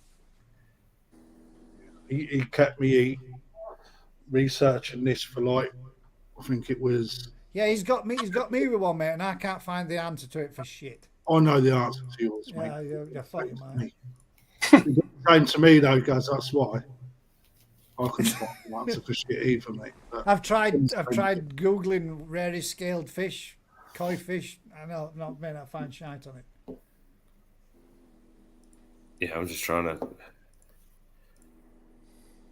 And for all, I tell you what I can do, right, guys? I was set some homework by this gentleman called Mr. Tate, and I'm struggling. So, So you're going to This cheat is- and get us to do it for you? No, that's not what I'm saying. I need to identify what that is. And I ain't got a bloody clue. So I had one in the shop. In fact, it's still in the shop. It's been sold, but I sold it as an aragogi and then got a bollocking off Al because it's not an aragogi. It's That's a what I lemon thought. dip dab. I thought aragoki, but it's not. But I need to find out what that fish is. It's fucking ugly. Well, Alan's in a Can I 5-minute show- timeout. well- If anybody can help me and identify that fish, well, I can't say out to say that can't happen. Comments below. Drop me an email. Drop me a whatever. Did he give you a Need to clue find about out an what it island? is. Yes, he did, didn't he? A certain Some island. Japanese island, was it? That was the biggest koi appreciation that we've ever done. I think that had more fish in that this evening than any other fish that we've had. Right, gentlemen, what are you saying? What's your favourite? Which one are you saying was your prettiest fish? Shit, I've time. The Ginrin Karashigoi, I don't know whose it was, near the end. Yeah. Is absolute. The one near the Karashi. end, the Karashi stroke chag. The Ginrin on that was absolutely superb. Yeah. That little one. That was. No, I think that was probably bigger the one. best Ginrin out of the whole job lot, wasn't it? Really, to be fair. Yeah. That wasn't it. That was this little fella. That one. That one. Yeah. That's It is. That's like chrome plated. That is mint. That is. yeah, it is. That's something else. Steve G says Karashi guy. I would agree with that. I'd say we're a Karashi guy. That is beautiful, man. Getting ring Karashi in half. That imagine that as a big size. That surpasses very pretty. Yeah. I'd agree for the Ginrin, that would be the best. But for me, size that's mint, mate. I like that fish is stunning, bud. Yeah. I rate like that one. Really did. For just Ginrin quality in it, that's just. Yeah. It's perfect, isn't it? They don't look like there's a wrong place scale in the Ginrin in any way at all, does it? It all looks. And again, Well done, Steve G. that one looks like it's got some nice Ginrin too. I would have liked to have seen that fish moving. That might have been, What about size? Pelgin, yeah, size pearl I Ginrin. would have put that next. But That's mint, man. That's stunning. No, but it's a nice fish. It is. Very nice. If we're going on Ginrin, I can't go overlook the Ginrin on that other one. Yeah, no, yeah, definitely the other Ginrin's better than that Gin, but that's one nice Ginrin fish as well as that's, yeah. I also Some like really nice fish. I like I mean, Chris I Taylor's want a bad fish Barracuda as either, well. though, it?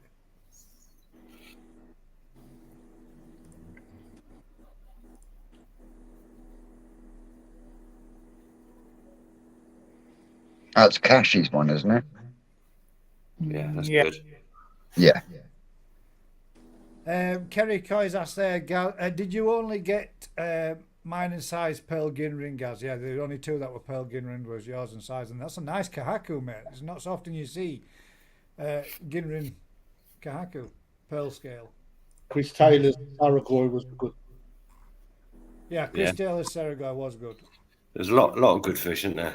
Yeah, that is nice. That's Yes, clean. good body, I did say that the other one was better, but you know what? I might. Change your mind again. I might, because it's lighter, isn't it? It's a lighter grey. Good strong But Guinness. the robing on the other one was nice. That's Clean good. head. It's clean. That's good. Though. Yeah, I do think that the solid colour fish do tend Yeah, to suit they the set it off Ginrin way better. better, don't they? In a Yeah, good they will though, Vince, wouldn't they? Because the different colours produce a different gin, don't they? You know, only Yeah. the strongest skin comes out on Sumi, for example. So. Yeah, unless you get sort of like a Ginrin Goshki where you got the floating benny over and you've got no Ginrin in the benny, then You don't that's want it, do you? At that? So, are we saying Bethany wins, Yeah. followed by a second place in the littlest fish out of the lot with the best gingrin of the evening to the gingrin karashi guy, followed by Based on Ginrin alone. size pearl scale, followed by Chris's Yeah. Saragai.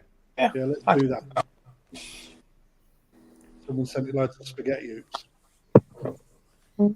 And DT's still here. Fucking hell. Bloody hell. Bloody hell. My God. Is he shooting up with me? He must be sleeping on sofa tonight, then that's why. Yeah. Yeah, there's some. Thank you very much, everybody, for sending in your Ginrin fish. Now, come next week, I've forgotten what fish it is. Forgotten what fish it is. What fish is it? Got, Or was that last week? we had Goshki last week. Yeah, that was last week. God. I can't Vicky, if you know by any chance, if you've still got on your list, what is next week's fish? Because next week's fish is the last of the fish that we have picked. And after that, Budgie. no, we haven't had budgies done yet. We haven't had budgies done, but please don't all send in pictures of budgies. I don't want to have to really go through them. Shower. ANC wants shower. We've done shower, mate. We've done shower. Vicky's saying that next week is best value for money. Best value for money. Oh, Well, was there you it? go. You can stick in your shower if you've got one. You could still put your shower in if it was your best value for It'll money. be here all So, night. yeah, your best value for money fish. For me, would be my chag, because that cost me 50 quid, and it's turned out to be a real good fish, in my opinion. I like it a lot. Put it on and we'll judge it. Yeah, I know what you're like, mate. Just rip it to bits as you always do all that fish. But I shall put it in just for the shits and the giggles. So yeah, that's what. But yeah, best value for money fish. So hopefully, I'd like to see some people that bought some real cheap fish that turned out to be absolute belters. And if you wouldn't mind, also stick with it just as a little side note. How much it cost you? If you Nice comment from Alan there, Gus. Congratulations, everyone who entered tonight. Yeah, I think to be fair, there was some. Yeah. I think I forget there was some stunning fishing make amongst Troy there. look belting, don't they? You know, I'll likes to have a look at what people have got as much as we do. Yeah. Even if he does turn up late. Right then. So Right, I think that pushes into the fish for auction then. Yeah. So let me. You got the video from last week still, Gus? I've got all the fish that I shared on your auction thing. I've got all them, Okay, it's the Shiro at Sawyer, mate. and then we've got wrong file. And then I've got the ones that you've sent over. It's not all of them tonight, by the way. We'll be here all fucking night. I've got the one that you sent. Oh, Yeah, just put it up. that's not supported. That's a good start. Great. Oh, Rick, There we go. Ooh. I Are you need doing that at one least first? 4 more chilies because I've got 4 more people want to do the New Forest Twisted Chili Challenge. Nutters. Crazy people. All I'm saying is you're nutters. Hey, the first one's been posted out. It's on its way to Aaron from Humbercoy. Yeah, I think you well, should do it live on the channel. I know a little secret about that. So all I'm going to say is, go on, Aaron, smash it. He's got no taste buds. Yeah, I can't taste shit. Went over the Last 3 taste years buds, since I've that's COVID. So, out of the ones on your perfect koi department, it's which Shuru Utsuri? The first one or the second one, bud? It's the non-gin rim one, mate. The non-Ginrin, right? So that would be the first. We ain't got no moving pictures of it though, mate. Should be. Not in there. Not on your on. I sent you the video last week. Oh, you did, didn't you? Sorry, bear with us 1 second. Talk amongst yourselves. Vince, I'll do Monday. I'm not at work Monday. You know, it might work Monday. Day off? Yeah, Mrs. birthday, Oh, God, yeah.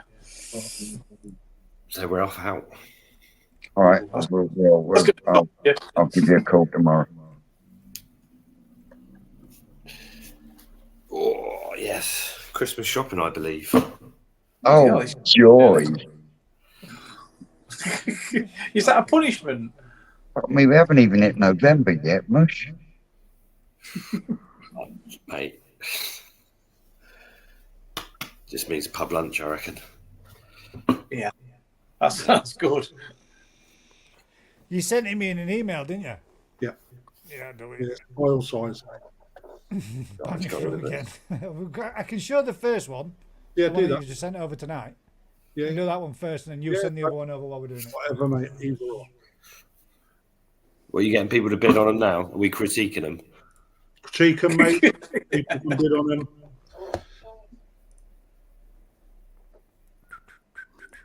So, yeah, guys, this is the first fish of tonight's auction. There are going to be 2 fish auctioned this evening, and then the rest will be going over to Crafty's for his live Saturday one. Yes, is that right? 6 o'clock, yeah. 6 o'clock. 6 o'clock. Crafty Coys channel. The Crafty Koi Show. The Crafty. Koi Show. Check that out, man. Oh, That's beautiful, mate. Okay, so Takano, Sankey. So this is one that I'll put to the side. You can see just from the profile that it's got a lot of scope for growing. The Benny has started to develop really well, but the Sumi is only just starting to pop. So when I got this fish, the Sumi was well down, which is why it was overlooked. Currently sat around 35 cm, I think it is. And the starting bid on this is £100. So just so you're aware, guys, the guys that bought these fish paid £600, including a grow-on service. That grow-on service was included in these. So £100 is the starting bid, and Chris Taylor's in at 110. Chris, I mean that's straight in there. 110 quid from Chris Taylor. they're worth. I do personally think that is a very nice fish for 100 quid. I mean, again, there's a lot to come from these fish, and if you have a look at what's been achieved with these already, there's a lot more to come. Now, I've not been trying to grow this fish; I've just kept it in an ambient temperature pond and just fed it up. There's a lot going on. So as soon as you get it in to a pond that's not competing with another 40 fish, that fish is going to come on. But you can see the height of the fish, also the width of the fish in comparison. That fish has got a lot of growth in it. Simon S has said, Crafty, is there any fees on top? No, other than delivery fee of £25. I can't swallow that unless we get over £200. I can't swallow that fee. But we've got Mr. Chris Taylor in at £110 with a £25 delivery on top.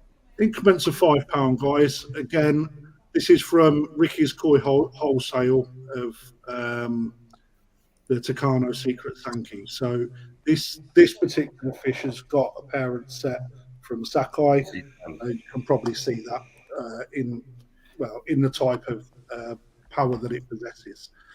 So when you see this, go on, Vince. You got that video? That's some of the Takano. Yes. That's you can see traits. Come on, who's going to give us another £5 on top of that? Come on, there's got to be somebody else out there that's interested in an absolute beautiful fish. Look at body on that, shoulders on it, it's popping already. You're not going to get a fish of this caliber for 115 quid in any Japanese koi shop. I promise you that. Yeah, you got some little patch of sumi coming up here, a little bit here at the dorsal, a little bit at the opposite side, which was going to fill in that little bit of a gap left and right. That's going to be a nice fish. You can see from the profile of that fish as well that it's got a lot of potential to come. Reason why people overlooked it, I'll point out the bad as good as the bad as well as the good, is merely for the Benny coming in, leaking into the tail fin. That's why a lot of people overlook that. But if you're not showing, there's a lot of decent fish there. Yeah. Big mouth, big round mouth as well. It's like can consume any size of pellet. you know, and that's what you're looking for in a young Sankey that's going to put on body and length. Is that what they would consider the sort of like flower pattern because it's following the scale? Well, you don't. A lot of people get tied up in having a Kahaku style Benny plate for Showa and Sankey. It's not a necessity. The thing on this is the sumi placement and the balance in the three colours. For me, it's got a very strong head pattern. The sumi coming up just behind the head has got a lot more to do. And like I was saying earlier, sumi can develop anywhere. And the bit in the middle of that fish come up fairly late. That's just behind the head. There's a little bit more behind the left gill, and there's potential for that to start developing more around that area. But if you look at the balance on this, if you used to remove the Subo sumi into the tail tube, if that wasn't there, that would completely change the balance of this fish. And where the sumi is placed now, it runs from behind the head all the way down to the tail, like the tip of the tail at the odome. Now, Will's Coy said there, not being daft, but its head looks massive. But if you listen to what you was being talked about and what Alan Tate said last week, you want to see a big, powerful head. A big head means powerful fish. Will become a good-sized, big-bodied fish. It's the angle of. It's also got Chijime in the pec fins as well. Yeah, already there. You know, again, good fish. But if there's no more 110. Then, no favour. Nobody else interested in going any higher than 110. Oh, daylight robbery. Yeah, that is daylight robbery. I've lost money on that. Nice fish. It's what it is. It's a beautiful fish, isn't it? Well, that would have gone way more than 110 quid. You know. Oh, it's Tozai going on this way. This is, mate, probably Nisai now. But yeah, okay, let's call it on that, mate. There you go. Well done, mate. So if you could drop me over your details, you've already got me on Facebook anyway, mate, Chris. So I tell you what, mate, you got a steal there, and definitely beat the dealer on that one. 100%. Right. Nice fish. Well done. Stunning fish. And has the next one been sent through, mate? Have you mailed it through?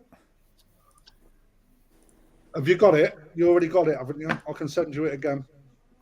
If you could send it me again, mate. Nothing's come through as of yet. What the hell is going on here?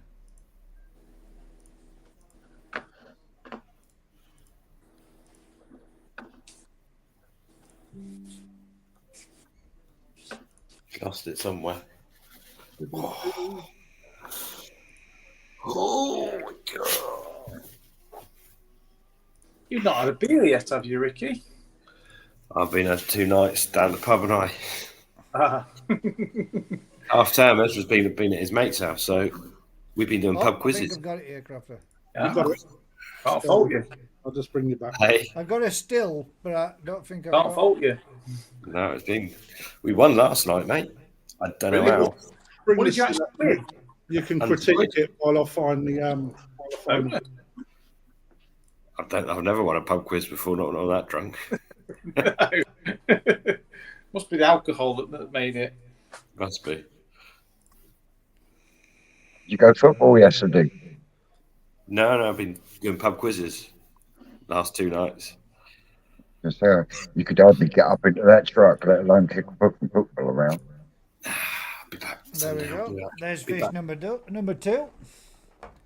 Very nice. Omasaka, Omasako, mate. Yeah. Hot Guru coming in the pec fins. Nice memory there already. Just needs that sumi to fill in now over the shoulders, and that's going to be a cracking fish. And it's got some coming here as well. Yeah, so I mean, once that sumi comes in across that shoulder, Yeah. So again, this fish, this fish has put on a good 5 cm since we brought them in. Omasako, best parent line. Sumi is extremely well developed right towards the back end of the tail where you can see, and that's where I would expect the rest of the Sumi to develop as it pops and contracts. So we're going to start the bidding on that at £50. Okay, this is a Tozai around 25 cm, but £50 for a Omasako Shiro this caliber is a very good price to start off with. Shiroji again is of decent quality. For a young fish, you would expect it to whiten up a lot more as it starts to develop and the skin starts thickening up. And there is, if you've got the video, guys, I just sent you over the link on your email. There is a little bit more Sumi on the flanks that you can't see on the top-down picture. And a little bit more in the spine as well. So again, with some of these, you may see, if I cast your mind back to when we've done the 1 to 4 year appreciation and where you actually see some of the Sumi develop, there's a little bit more to come on this fish. So is it working for you guys? It says request sent. I've sent you a request to access your Google Drive, mate. Just bear with me, mate. It is the first one, guys, so we're going to have a few little teething issues because it's obviously not me controlling. So, well, bids are going up with what people can see already, mate. We've got Chris Taylor, that's in at 60. Alan, that's in at 70. Chris Taylor's back in at 80. Will's Coy's been knocked out with a bid of 70. Aaron, if you want to bid, mate, we're going up in increments of 10 by the look of it. So we're looking at 90 quid to take it if anybody's interested. Alan's in with 85. So if you at the minute then, Alan, at 85, Chris Taylor's back in at 90.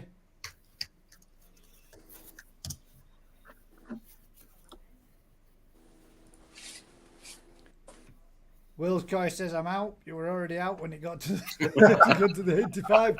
Alan is back in with 100.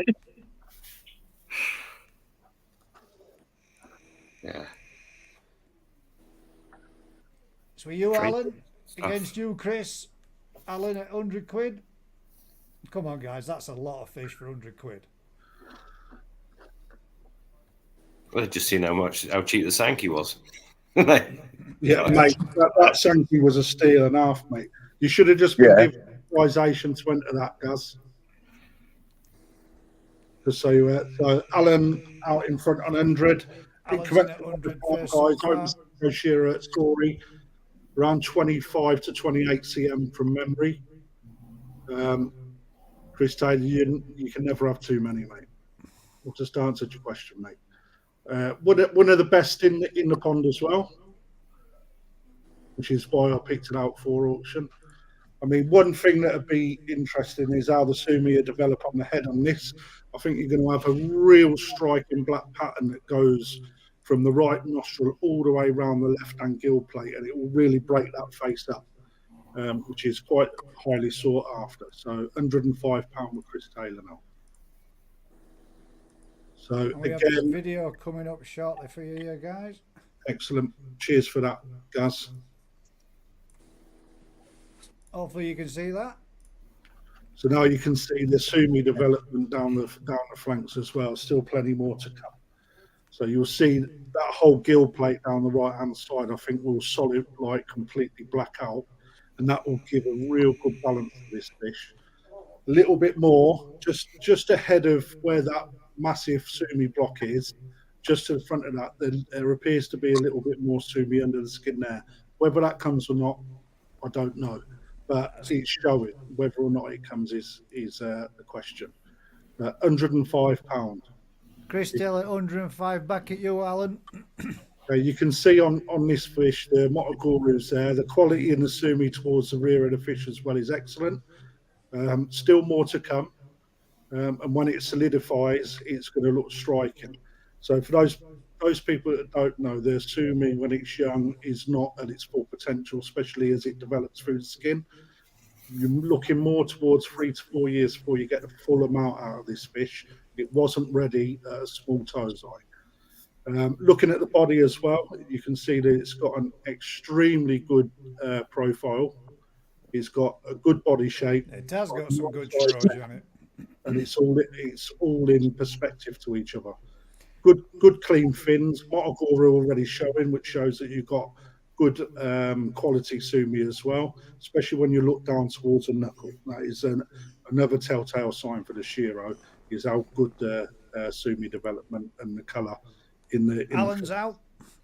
Any more advance on 105?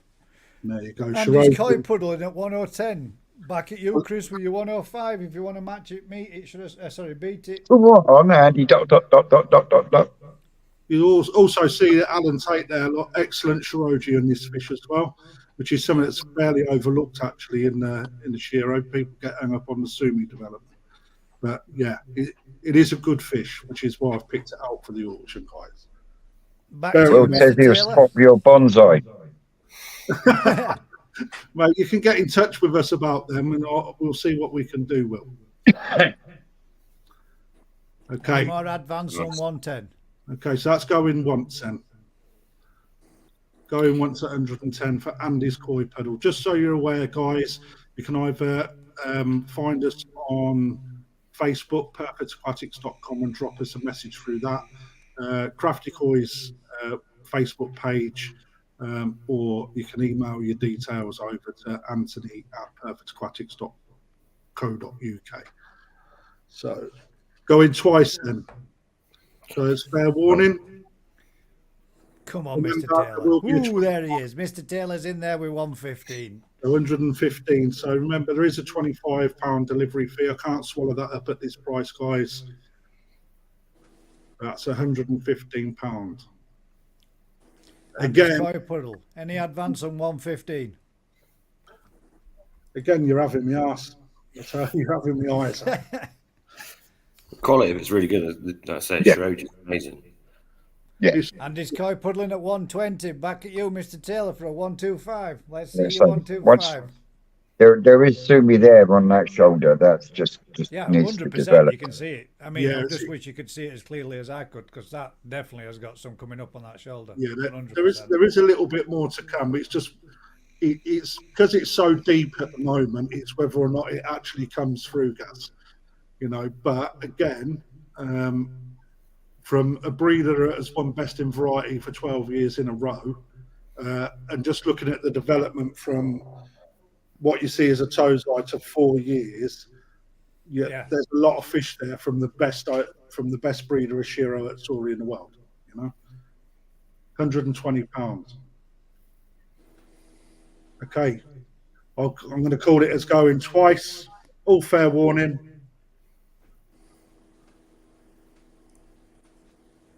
Okay, sold then to Andy's koi pedal. Oh, nice fish. There you go, Andy. Nice, very nice fish there, mate. Yeah. What was that for? £195, wasn't it? £495 sold to Andy's koi pedal.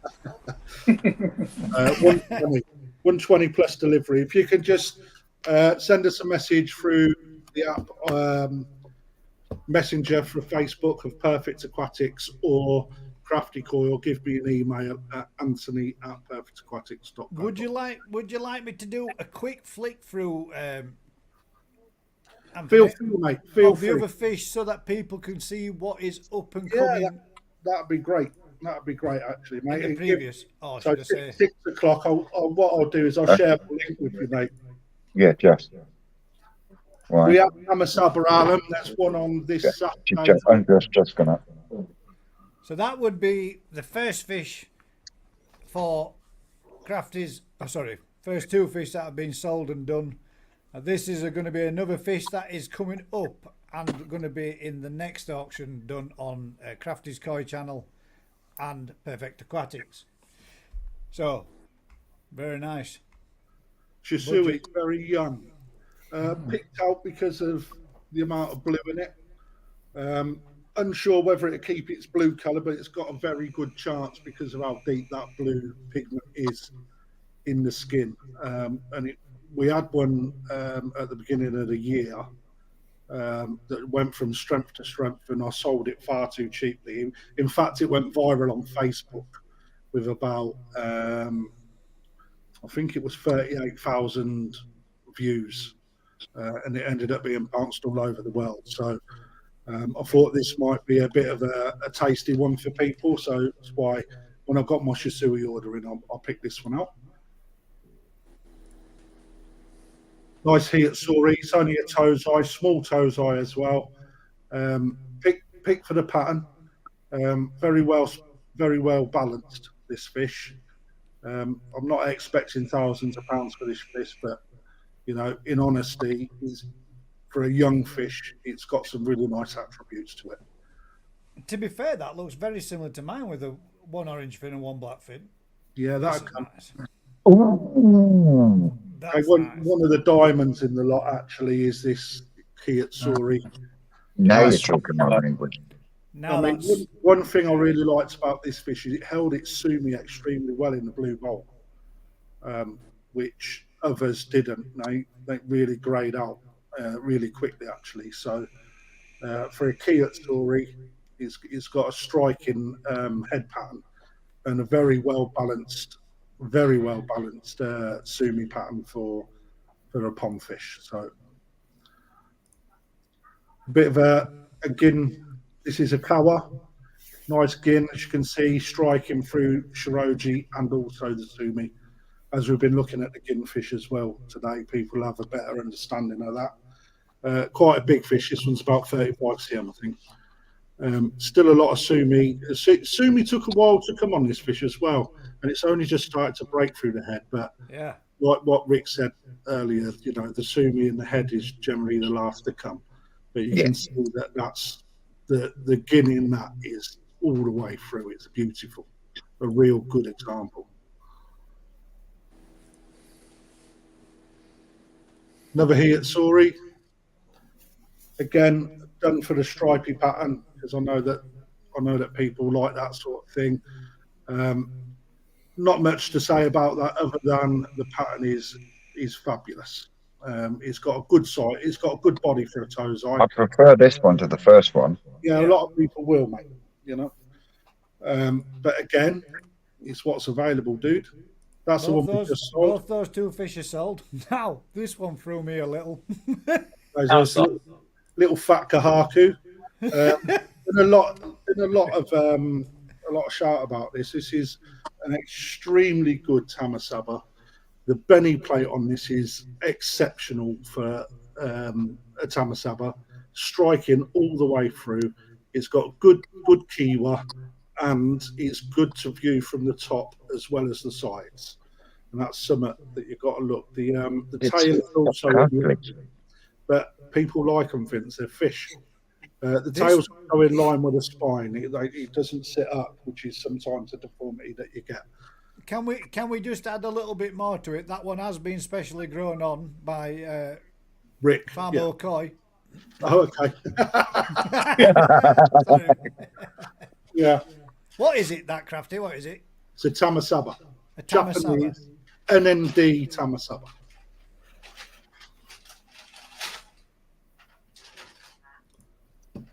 The Zuo Ogon, again, extremely lovely fish.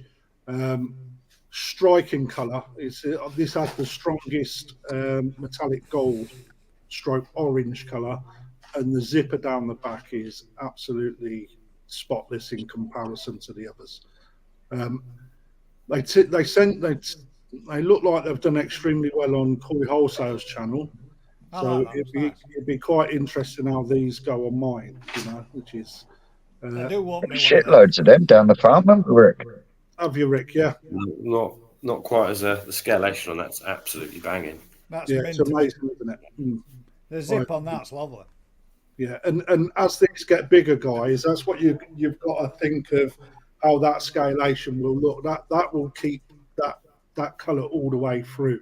Now, I weren't too up to speed on this type of fish. You'll have to tune in, Will, on the auction day to find the price. It is nice, that, Will, isn't it? It's nice. It is. But as this fish grows, look at the scales here on the head. Yeah, perfectly matching both balanced sides. as well. Yeah, it is. Both Nice. sides, you know. As this fish grows and the body goes out like that, these fish get really big as well. that the scales will grow with it, and that I promise will just look absolutely stunning in any pond. You put that in, and it really breaks up the colours in your pond. You know, it's one of them that I can put into, you know, a couple of those into like a Saragoy Bay or whatever, and it just changes the contrast completely. A nice, I believe I think this is Marseille from the top of my head, but a nice Ginrin Chugoi, very clean throughout, good gin all the way through. Need shot of this fish just to make a little bit of space. Nice, it's good Ginrin again, isn't it? Yeah, good Ginrin, mate. Very good. Excellent. Not much to say about that sort of fish. Fucking God. Oya Asagi. Again, this has had absolutely zero benning on it all year, and it's something that has been overlooked. One thing that I'll point out is how clean the head is on this fish, which shows a bit of class. Now, the benny is just starting to develop. Right, on a basis that it's only just come in, now's the time to buy it.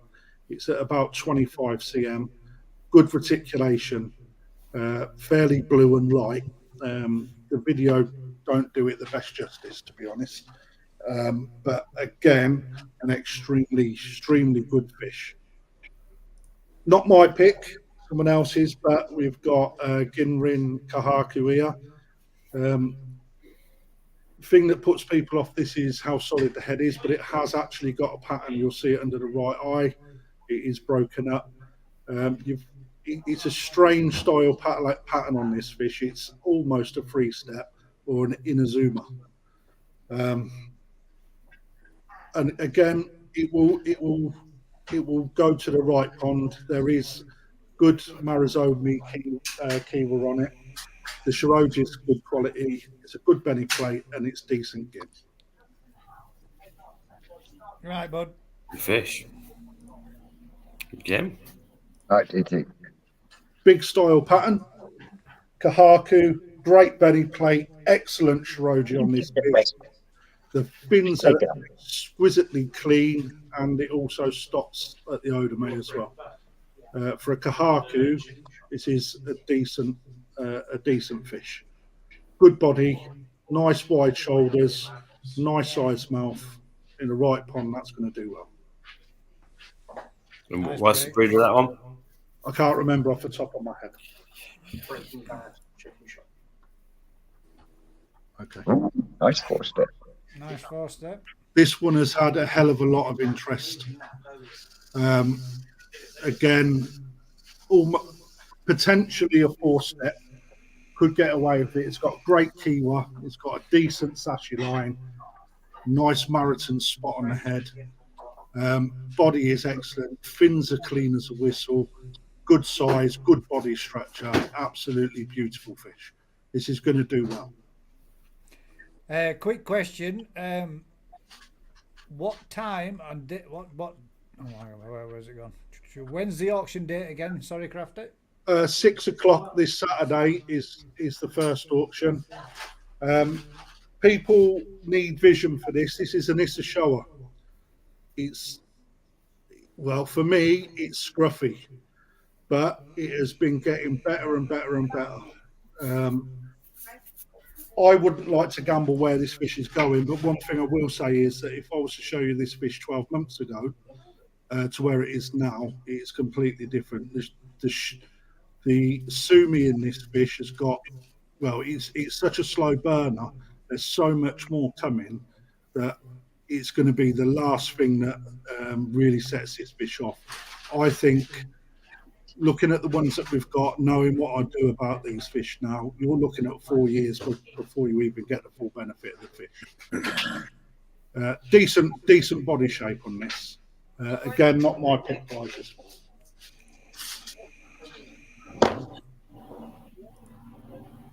I think that was a last one. That's that one. That's a double.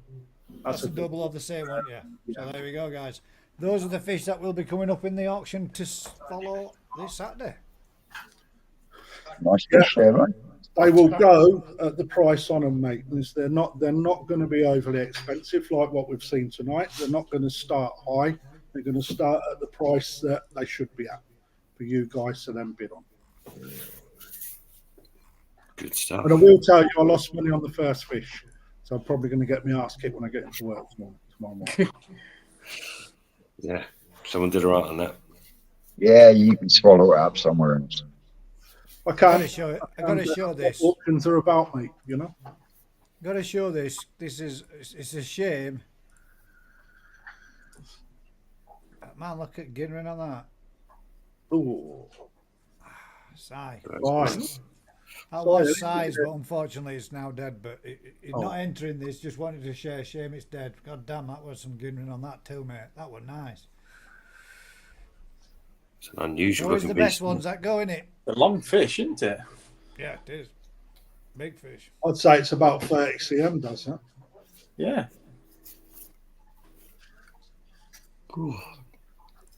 Nice. Getting rinned out, mate. Ginrin's out for sure, man. We see some very good examples of some Ginrin tonight. Some very good examples, in my opinion. Some beautiful fish. Yeah. All right. Well, we're all questioned out. We're all Ginrined out. We're all auctioned out, And we're all auctioned out. and we're at 3 hours and 30 minutes. Yep. Perfect. And on that note, ladies and gentlemen, Oh, good, man. could everybody please, the people that played part in the auction this evening and have bid on the fish, please get in touch with Crafty as he instructed earlier on. If you missed any of it, you can always whip back to roughly about 3 hours 10.